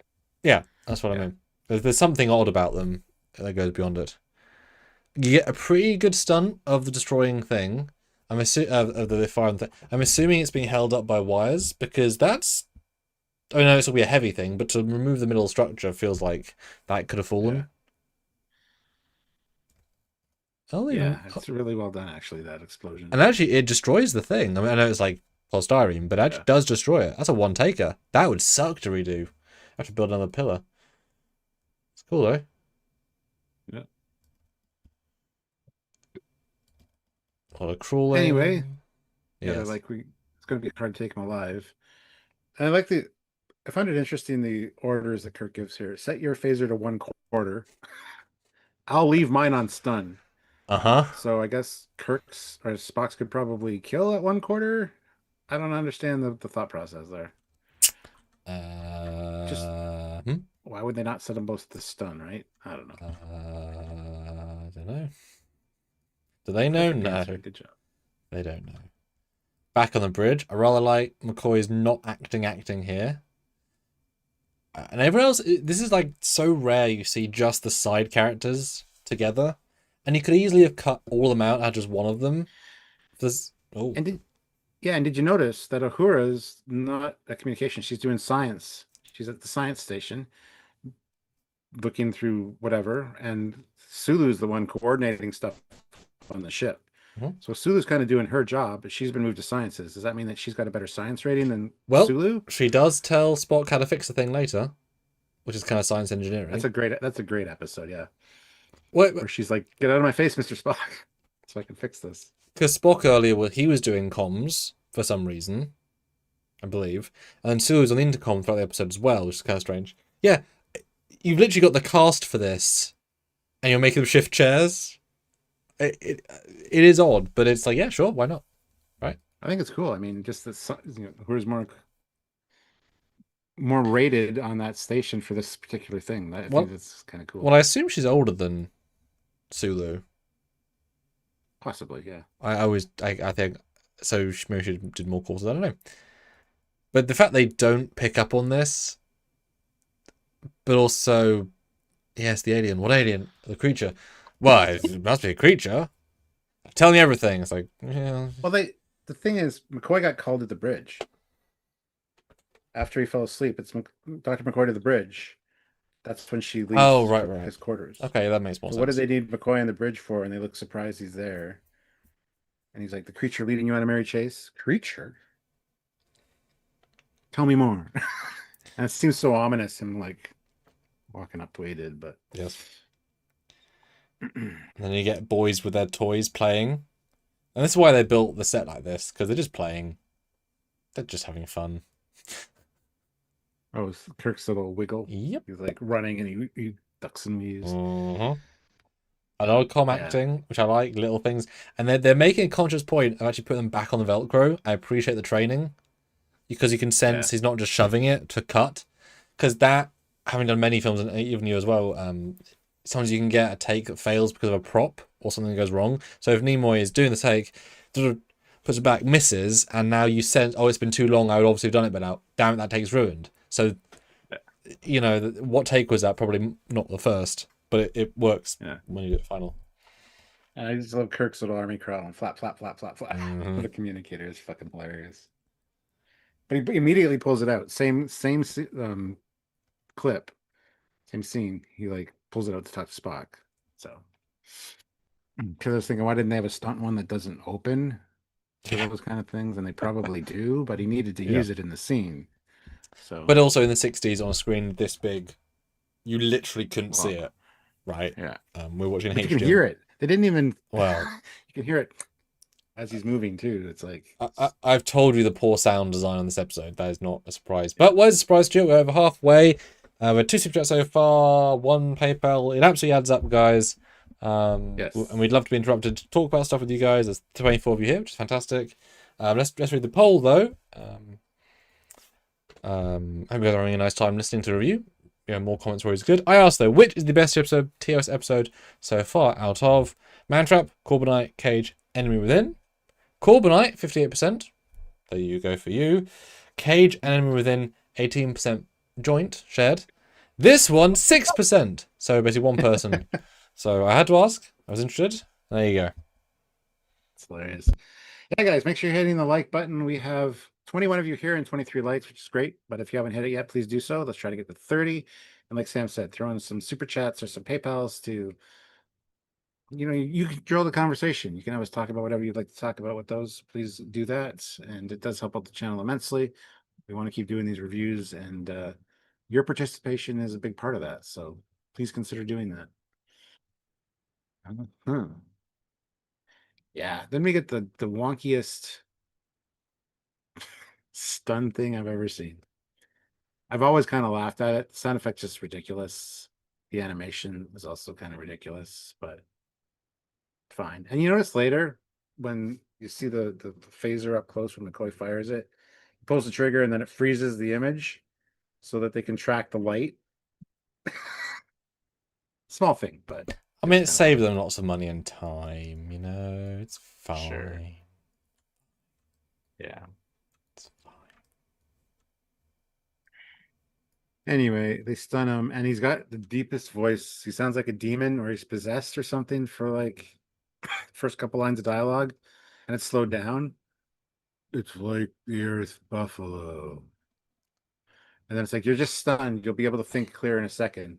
Then his voice goes back to normal. So But it's not even odd but choice. it's not even slowed down too much because you can still lip sync No, it pretty much. But yeah. it feels like it was underclocked somehow. Like it feels unintentional in a way, which it obviously isn't.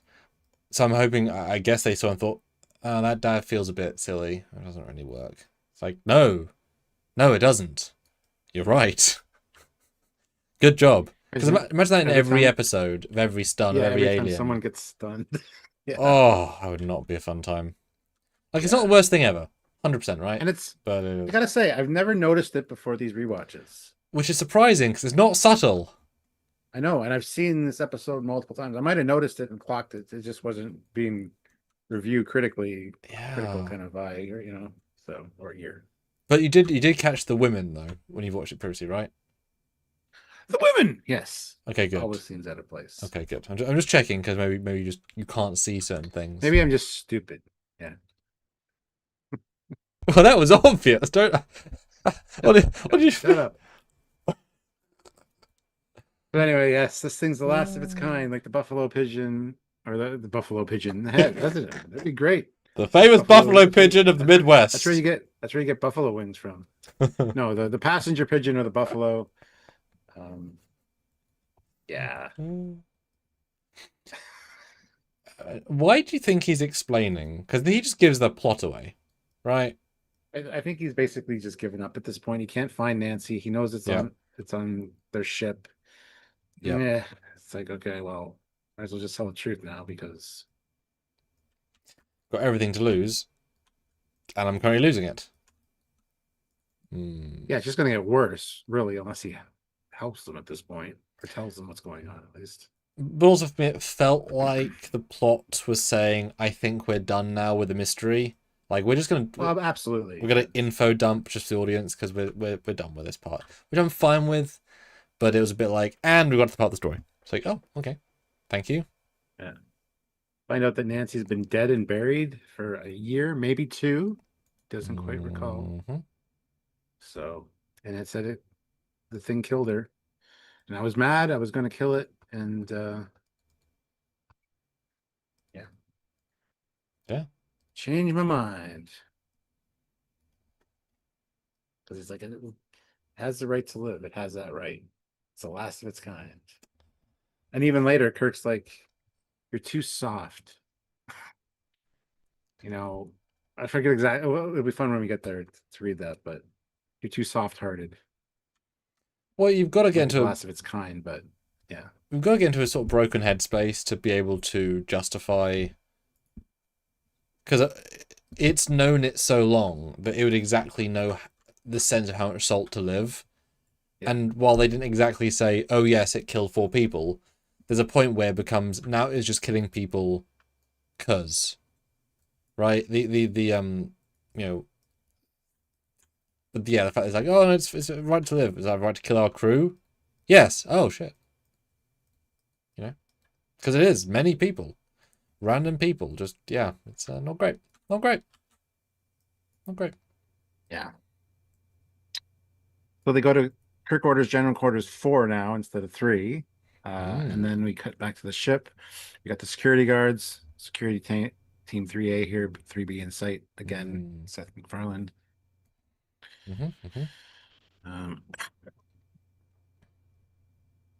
And the briefing room scene, which is great. Well, it is obnoxious that for some reason the women shot is blurred. It's so blatant when all the men are crystal clear focus and she's just got this filter. That sort of group scene looks really like it's fine for the women of the week who's a love interest, but not for one of your lead characters. Yeah, it's really kind of embarrassing. I'm going to be honest. Sorry. Yeah.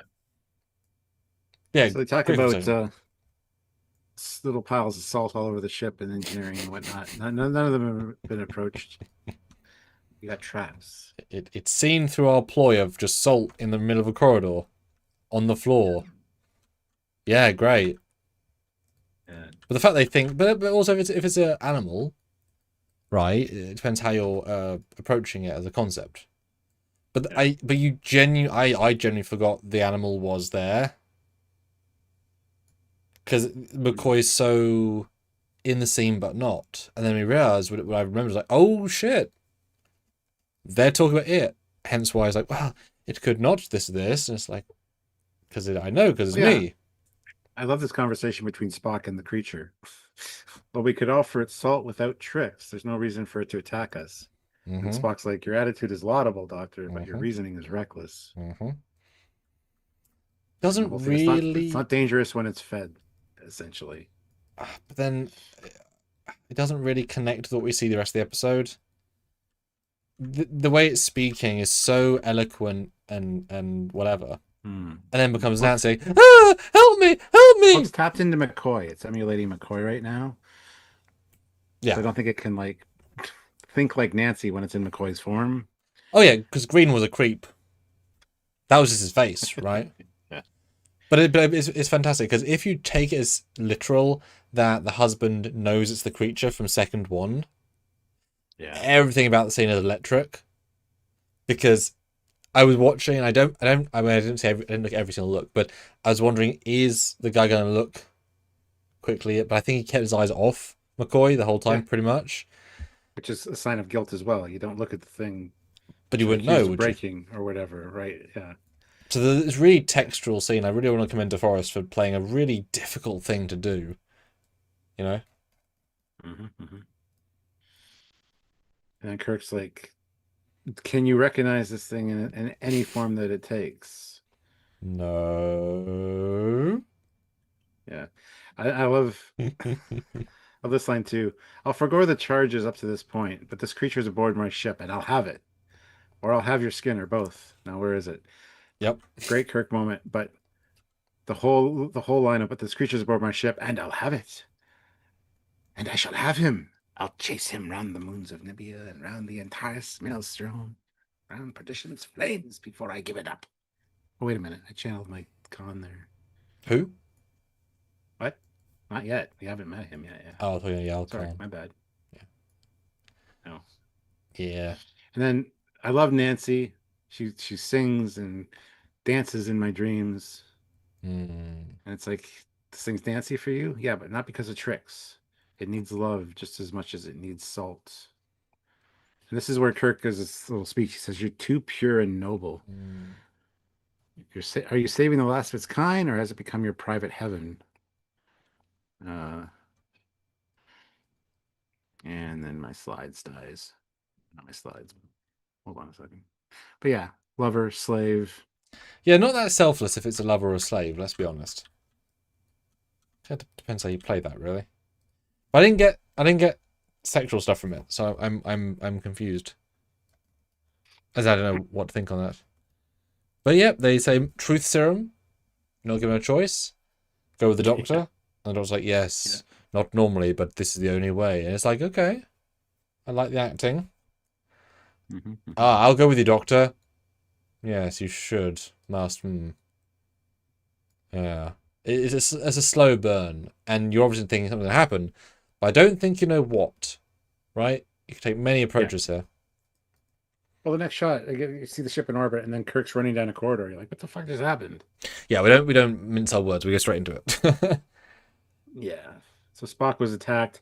I love that his little cut is red, but the blood is green. That's not how that works. If you have green blood, you're going to have greenish muscle tissue and stuff. So... Look. Have you met a Vulcan Part before? human. Also that. Part human. You don't know. Well, I love how he's kind of being hoovered by that guy. Or vacuumed, I want to say. It's like a mini vac looking prop. And then the husband's dead. As you said in our review, very quick edit. Yeah.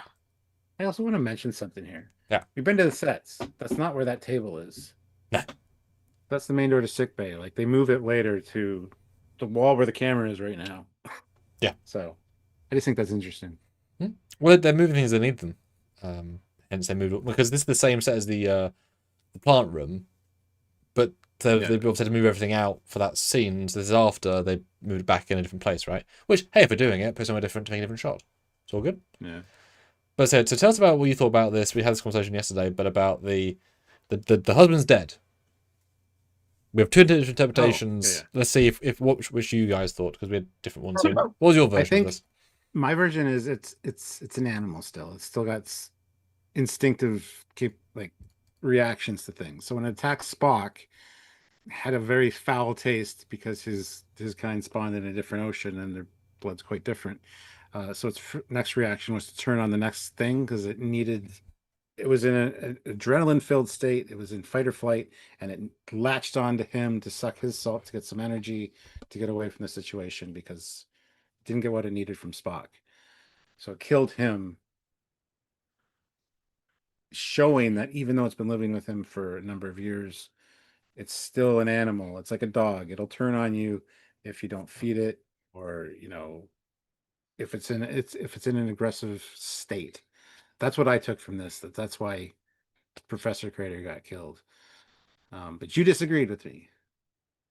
Well, as you always do. I disagree with that. I'm just kidding. The irony, oh my god. Thank you. And if you disagree with me, disagree with him, super chat, guys. At least 5 more ones. Start considering your scores as well. Make us strippers. Your scores. No. Yeah, and every time I've seen this, and I know obviously your perspective makes sense, but how I've always took this is different because the way, and it's very specific how the husband character is not portraying his alien not wife. They know that they're being put on the spot to go in sick bay and something's going to happen. Okay, fine. He probably knows that they can beat up Spock. Fine, whatever.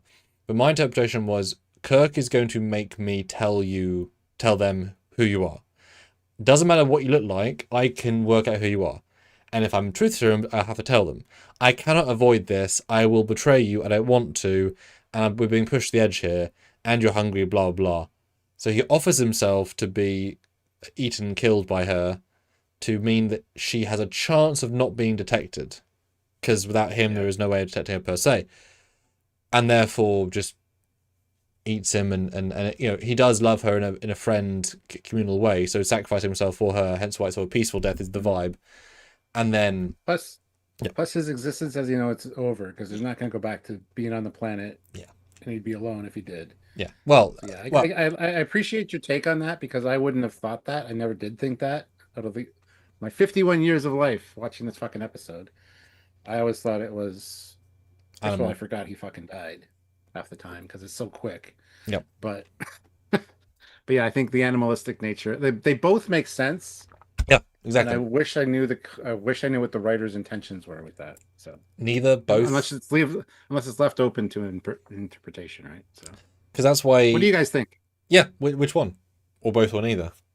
It's just such an interesting, because she shouldn't be starving. Right? Because not at this point.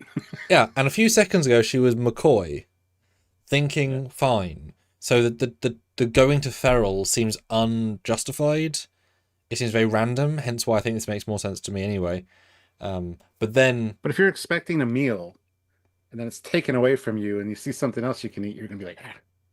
If you're in, it's been years. Right? This is like her boo, her savior. There's a deeper bond there. But yeah, Eaton, Spock has a really funny little moment of, not from your waters, ha ha ha ha. Also, I'm dying. No, I'm not. Fine. And then I this is why I don't get it exactly. In my version of reality, right? She's killed the one that can detect them. They know it's the Doctor, but she can probably be someone else. Fine, right? What is the plan here? She has to have enough salient knowledge to go across because I don't think sickbay is in the same place as the crew was. So she had to walk up turbolift as McCoy post where she just did, tell it to go all these steps to get back to the quarters, becomes the lady, and then just chaoses him awake. That's not a plan. It's not. It's an animalistic reaction. Go to the person that loves you and you feel safe with, because you're cornered.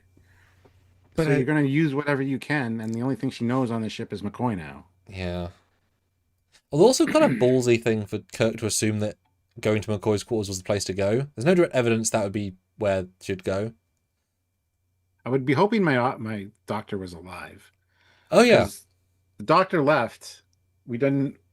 You don't necessarily know that the salt monster was McCoy at that point. It could have Hey attacked both Robert, McCoy and good to see Spock you. in the hallway. What do you think of this Yeah, episode? yeah. So I mean, that's one of the places you would go check. Where's McCoy? Is he dead? Let's go check his quarters. Because the way he I walks think I told in, him to take a pill to sleep, so who knows? it's so like I'm expecting to see the creature in like a gentle way, phase her out. So he's not there to check on McCoy as much as there's something happening, which is why it's a really interesting scene. But Oh, Robert Buckley throws in $5. Thank you so much, Robert. I like this episode, but not my favorite. Yeah, that's kind of where I'm at as well. what would you give it as a score wise for enjoyment then? I have interest. And somebody said, where is it? Oh gosh, Snortopus. I don't think the critter wanted him to ID her under the drugs, or a murder as well. Having thought that as a third approach, I'm going to kill him without his consent. All three Yeah, work. again, it's getting a little desperate at this point. But that doesn't Either he's fit gonna with this though. To me, It does though, because it's the only person on the ship that it knows. It knows where he is. It's going to go there for safety. It doesn't know the ship. It doesn't know where to hide. I don't know. But the thing is, you did know the ship. In theory, there is some knowledge that she's gaining. The ship's not that complicated. I would think that she would know from McCoy, like go to the armory, and then be one of the security guys that she meets on the way. Get a phaser, get engineering. There are things you could do. I think That's a little too human-like thinking, I think. Because you got to think, because she was the whole time when she was with Professor Crater, she could read his thoughts. She would learn things from him in that regard, or at least temporarily have a link to him so that she knows how to act.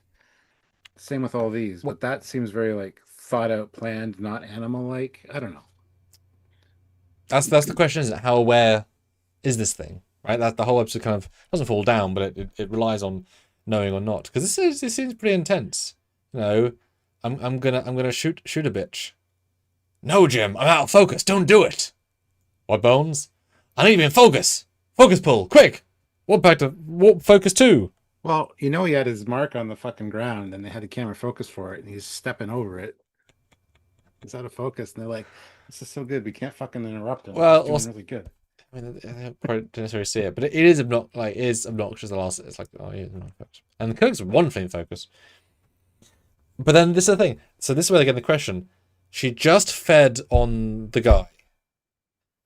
This is so quickly. She didn't have enough time maybe to get all the stuff she needed. They said instant. They said it previously. All the assault went instantly. Yeah, I don't buy that. Neither do I, but they did say it, so that's what we have to go on.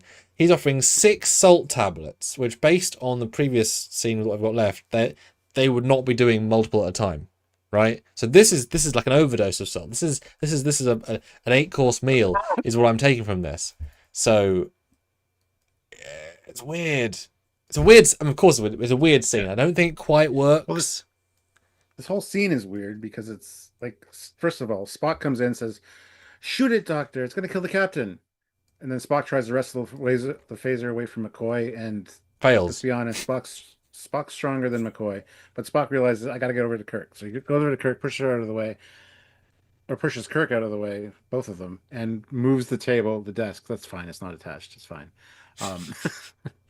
And then just stands there, shoot. Like, you think he'd be doing something else that seems very un-Spock-like, to like hold it at arm's length. But then, whoosh, could she take this?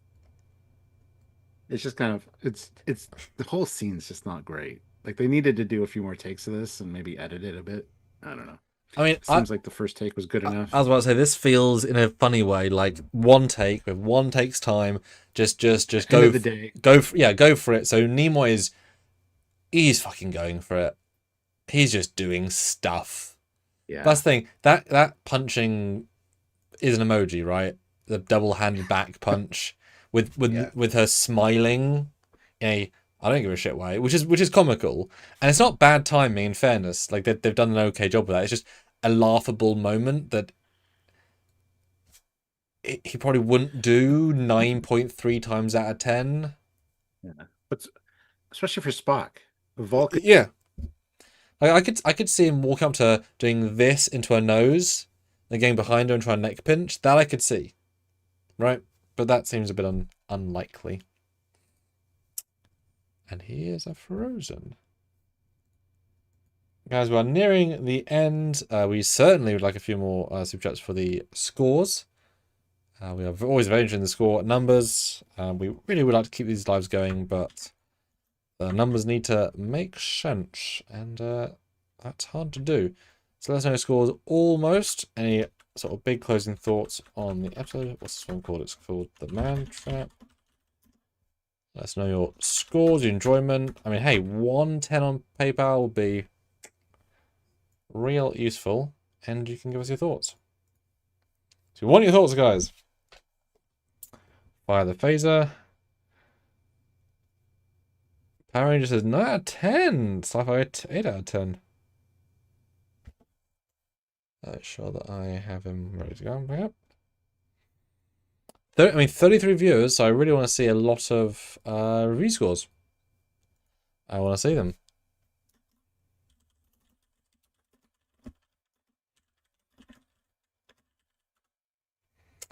Let us know your scores. Like I said, 110 in the paper would be super. And check out this weekend's video. We are now completed with our TOS breakdowns. They were not super well watched. We thought they were interesting, but hey ho. So now we've got a fun... We're back to Academy to have a little fun test of the YouTube algorithm. So have a look. I think I had some fun with that. And just let us know. And where is Mr. Stewart? I don't know. We like Mr. Stewart, wherever he's gone. Let us know, guys. Let us know what you think of the episode. Do you give it a 13 out of 10? Do you give it a 19 out of 10?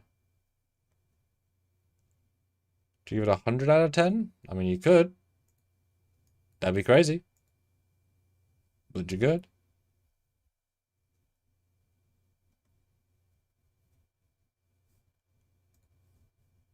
Let's see what people are saying. Photos hypnotized. Yeah, seriously. Hello, Johnny. Hello. Yeah. Chuck says 8 out of 10. Snortper says 8. Kevin, yes, it was the first episode aired, which, and obviously I know I'm misframed, but we'll deal. There we go. Hello. See, I think it was the first one aired. I think it was a deliberate choice because, while not perfect by any means, I feel like if they were trying to sell the show for what it was going to be, right, then starting with the first couple, they isn't an ensemble feel they necessarily want. The sets aren't quite there, the props aren't quite there, etc. This represents the first time when everything's actually working together. And not just that, but if you're looking for Gene Roddenberry's representation mindset, then you have in the having meaningful roles versus the first couple where they vary, but for the most part, no. You have Uhura, tremendous in it, really, really good. Sulu, good in it, absolutely great. Young Rand, if you want to go with that as well, Mrs. Spock as well. So you've got a pretty varied. Sorry. Yeah. So you got that diversity cast that if that's the point or one of the points is to do, then that's it's in this episode, right? This really is resonating with that. So yeah, it kind of fits the bill uniquely.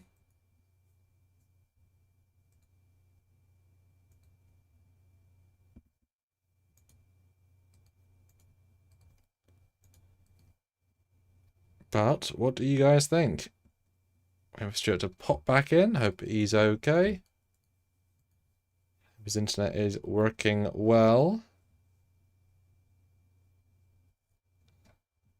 Working at all would be good.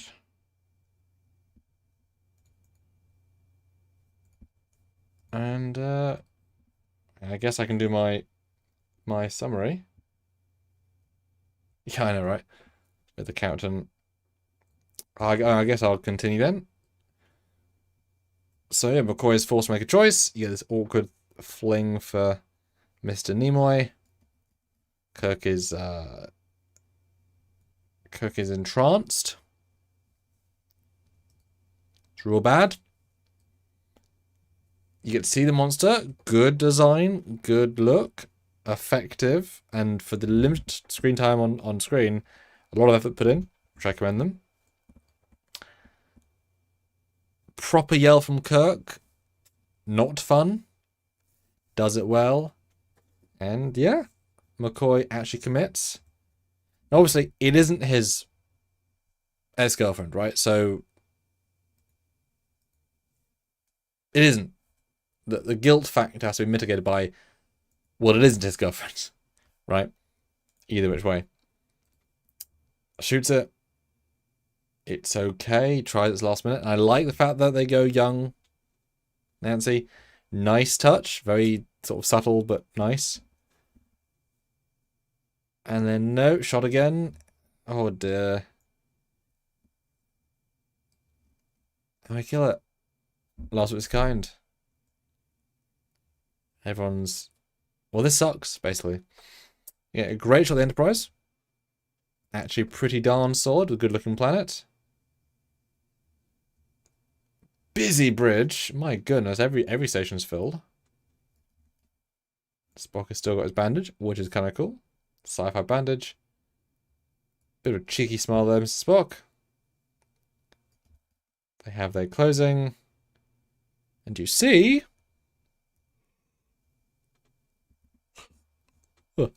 And you see Enterprise leaving with a leaving shot, which is actually kind of crazy. That said, the momentum from the back view is not remotely the same as the other back view, so it doesn't quite connect. But that's neither here nor there. I don't remember what they said because Stuart's got the dialogue.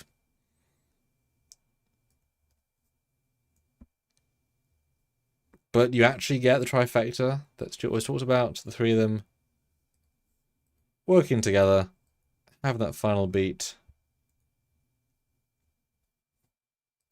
Crazy.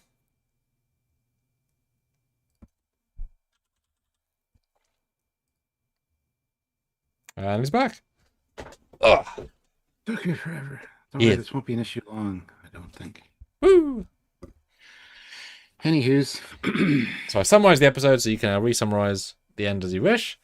We'd love to get another $3. That'd be great, based on the recent numbers. So 3 or 5 would be super, super good. Yeah, it's not letting me reload the stream, but that's okay. Yeah, I mean,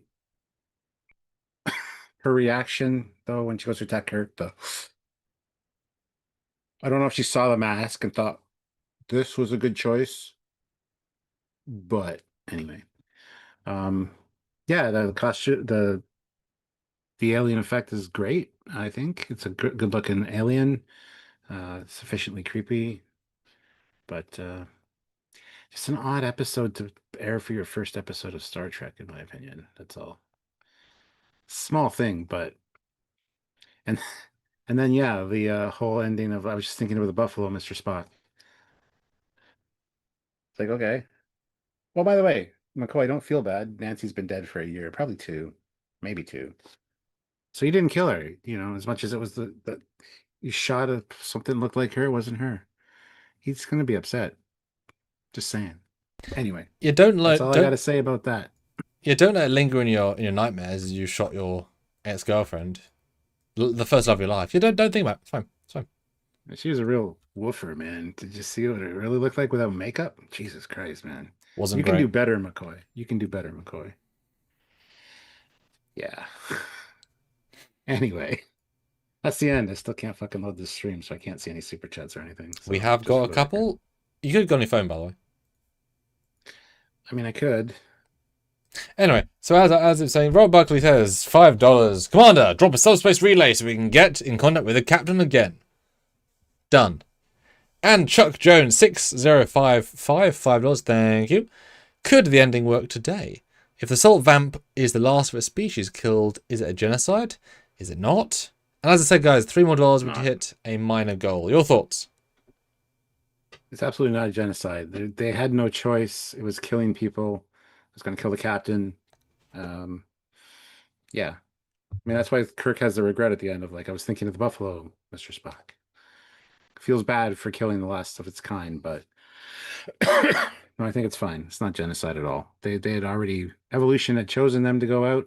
This was the last one, so It, it's it fine. it missed the asteroid, so he had to be the asteroid. Asteroid Yes, 2. exactly.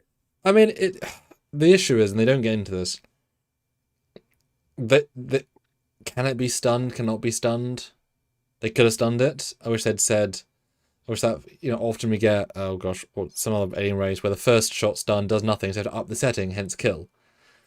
I probably assume that it is being stunned by the phaser because blue and Yeah. such, but then the energy of being stunned twice kills it out of a shock. So I would like to think it was an intention that it was double stun and didn't go well because Maybe. small thing. Otherwise, McCoy's trying to shoot it twice would kill. Yeah. Like I don't. It's so. It's not easier, but it makes more sense to stun anything so you can study it and whatever. Yeah. That's So why. Robert Buckley puts in $5 you go. and says it would be called eradication. It would not be called eradication. Eradication would be the predetermined, pre-planned. There's 50 of them left. We're gonna fucking take them all out. That's eradication. This could be chalked up to self-defense. Well, I mean, And he throws in another $2 and says or extinction. Yeah, well, they're already on their way out. They're already technically extinct. So. Well, remember, it did kill 6 people. Yeah. 7 people. 1, 2, 3, 4, 5 people. Like it's a proper mass murderer. And if it's killing for more than food, which it clearly was, mass murderer. So there's not a lot, unfortunately, you can play with it. It made its choice by being that mean. Had it possibly just said, "Sorry, as McCoy," it could have said, "I'm sorry, it's me. I'll come in quietly." It's choosing Well, it's not that smart though. It's an animal. That's you say that, but it's tricking them as McCoy, and it's using its knowledge about medicine, and it's saying, "Oh, yes, truth serum," and like it's doing medical stuff, not a lot, but some. It's fooling them as McCoy. That's impressive, right? It has knowledge and abilities. It's not just blanking, which is why it's interesting. It's learning as it goes, right? The first people it wasn't able to do, but it was absolutely learning how to be. It's interesting. Robert Buckley throws in another $2, so thank you. And says, Cap, I was filling the chat goals. Thank you. Appreciate that. It makes much all the difference. Yes. Yes, it does. All right, time for scores before my internet dies again. Excellent. So, Stuart, what do you think of season 1, episode this? Oh, and super chat in your scores, and I'll read those after we're done ours. Yes. Sam will read the ones in the regular chat. All right. Yes. For me, like I said, it's like mid-tier, but just slightly above average. It's all right. It definitely contributed to many great episodes that came after this, as far as that idea of an alien assuming different forms, which is fantastic. As you pointed out, the man trap's not an accurate name because it does in fact try to gets Uhura as well. So I mean, it's opportunistic. Does it even have a sex? I don't know. It's a trap. That's what it'd be called. It's a trap, man. So yeah, I don't know. The story's all right. It's good. I totally disagree with it being the first ever aired because I think it's just. I understand why though. Like you said, all the characters are firmly established. They're all themselves at this point. So the changes you see in them over the next couple episodes, if you watch it that way, will feel odd, but at the same time not. It's fine.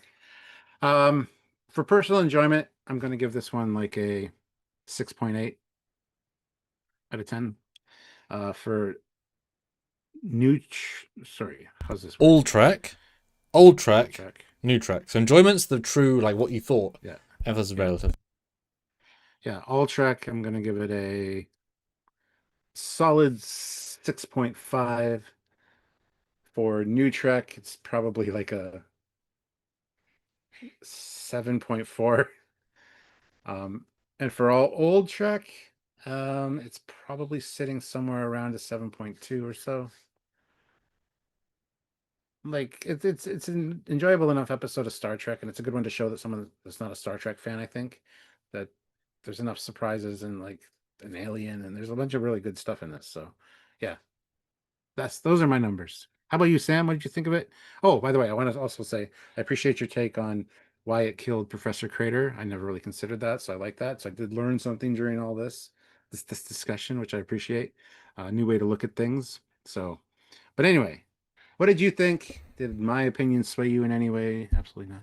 And did you get Ouch. anything out of this 2 hour discussion? Yeah, it's like I said, it's actually a really smartly written script. It's the Columbo of this current batch of episodes. I love that you said that. Yeah. We I'm surprised know you even know what Columbo is. we know who the murderer is very early, first scene. And then not we know, but we know. We know. So that entirely changes the tone. And unlike Enemy Within, where Kirk that's a feral guy, right? Like evil. She's a bit more nuanced, which is weird because she shouldn't in theory, but whatever. So there's a lot more in between stuff, and they do real character work, which is absolutely fantastic. Really good use of the sets, like properly good use. They redress expertly with very little effort, relatively speaking. Like this is the corridor, but it's a different corridor. Yeah. Oh. Right. Really, really well done. It is very simple. It's not a bad thing, but it is simple. There's not really a twist. And like I say, once you go Columbo, which was already a break from the formula, who done it is the point. But if you know who did it and how they did it is the question, you're in a whole different headspace and you're waiting for the cast to become alerted to it. Which is then funny when they work out in the third scene, it is them, probably. Which then makes you think, oh wow, like it's very like this would very easily be a good TNG episode, like season 2. Oh yeah, absolutely. Just swapped over, right? Same writing, just swap the sets, right? And maybe a better Planet Hell, but like it's very easily movable over, I would think, because it's just very solid, right? And there's not much that pulls it down, really. Let's be honest. Maybe not overallness. Little bits of dated stuff here and there. Sound effects let it down, some technical stuff, as I said, but it's well directed. It doesn't feel cheap or expensive. It balances out well. She's not a particularly good guest actress, I would say. I think the husband is a much stronger performer. He has a certain, in some scenes, a certain play vibe, doing stage play. But he's also playing layers. So he's also playing chess with them, and it works for most of it. And some scenes is very, very good. So but she also fits what she's trying to do. So it's a hard thing, right? For playing correctly how you should play it, like you hate the lady from Academy who's the Vulcan lady, because she's doing that to make you hate her. That's the point. She's succeeding. Romulan, thank you. Well, Navarro technically. No. So yeah. I think this is probably better than. This is a bold statement. Would you say this episode is better than most of TNG season 1? Yes. I think so. It's probably on par with a lot of them. I think it'd be right up top with them, I'd say. Yeah. Because it's just really solid and the acting's really solid. Yeah. Score-wise, yeah. Like, it's not my favourite, and I've got to try and somehow meter things. That's why enjoyment's good, because it's just a raw thought. I think enjoyment, especially second watch, it's better second watch without extra stuff. I'm going to give it a solid 8, I think, for enjoyment. I think it did a lot of good things. But I also did find enjoyment at the technical flaws, which I probably shouldn't be doing, but I did enjoy that. So that's kind of, complete unfair punishment. Yeah. Oh, that's the wrong. New Trek, I'll just say a different one. New Trek, I'll say a solid 7.5. Okay. The writing's really good. Not all writing in New Trek's really good. All Trek, you got to jump it down because it isn't like a lot of. I mean, all of DS9's the good stuff's better. Like, there's a lot of better stuff, obviously, blah blah, right? So all Trek.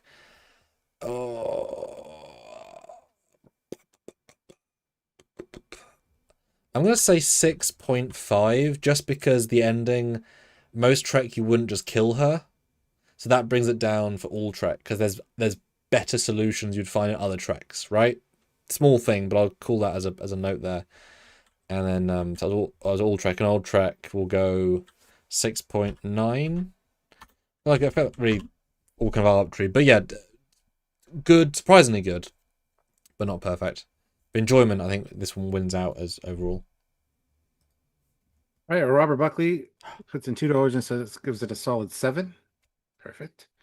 And he also throws in another $2 and says Dan said 4. Shit. So thank you very much for that. Wow. Okay. Damn. That's real low. Yeah. And the non-split Right. scores is, I read the previous ones that were a little bit higher, so I'll go from where I was. Sci-Fi Guy, 8 out of 10. Chuck Jones, 8 out of 10. Snortopus, 8 out of 10. Kevin Scott, 6 out of 10. Dan, 4. Yeah, damn. It's damn, Dan. Damn, Dan. You did, Robert. You did. We appreciate it, obviously. Yeah, okay, so they're pretty consistent, except Dan.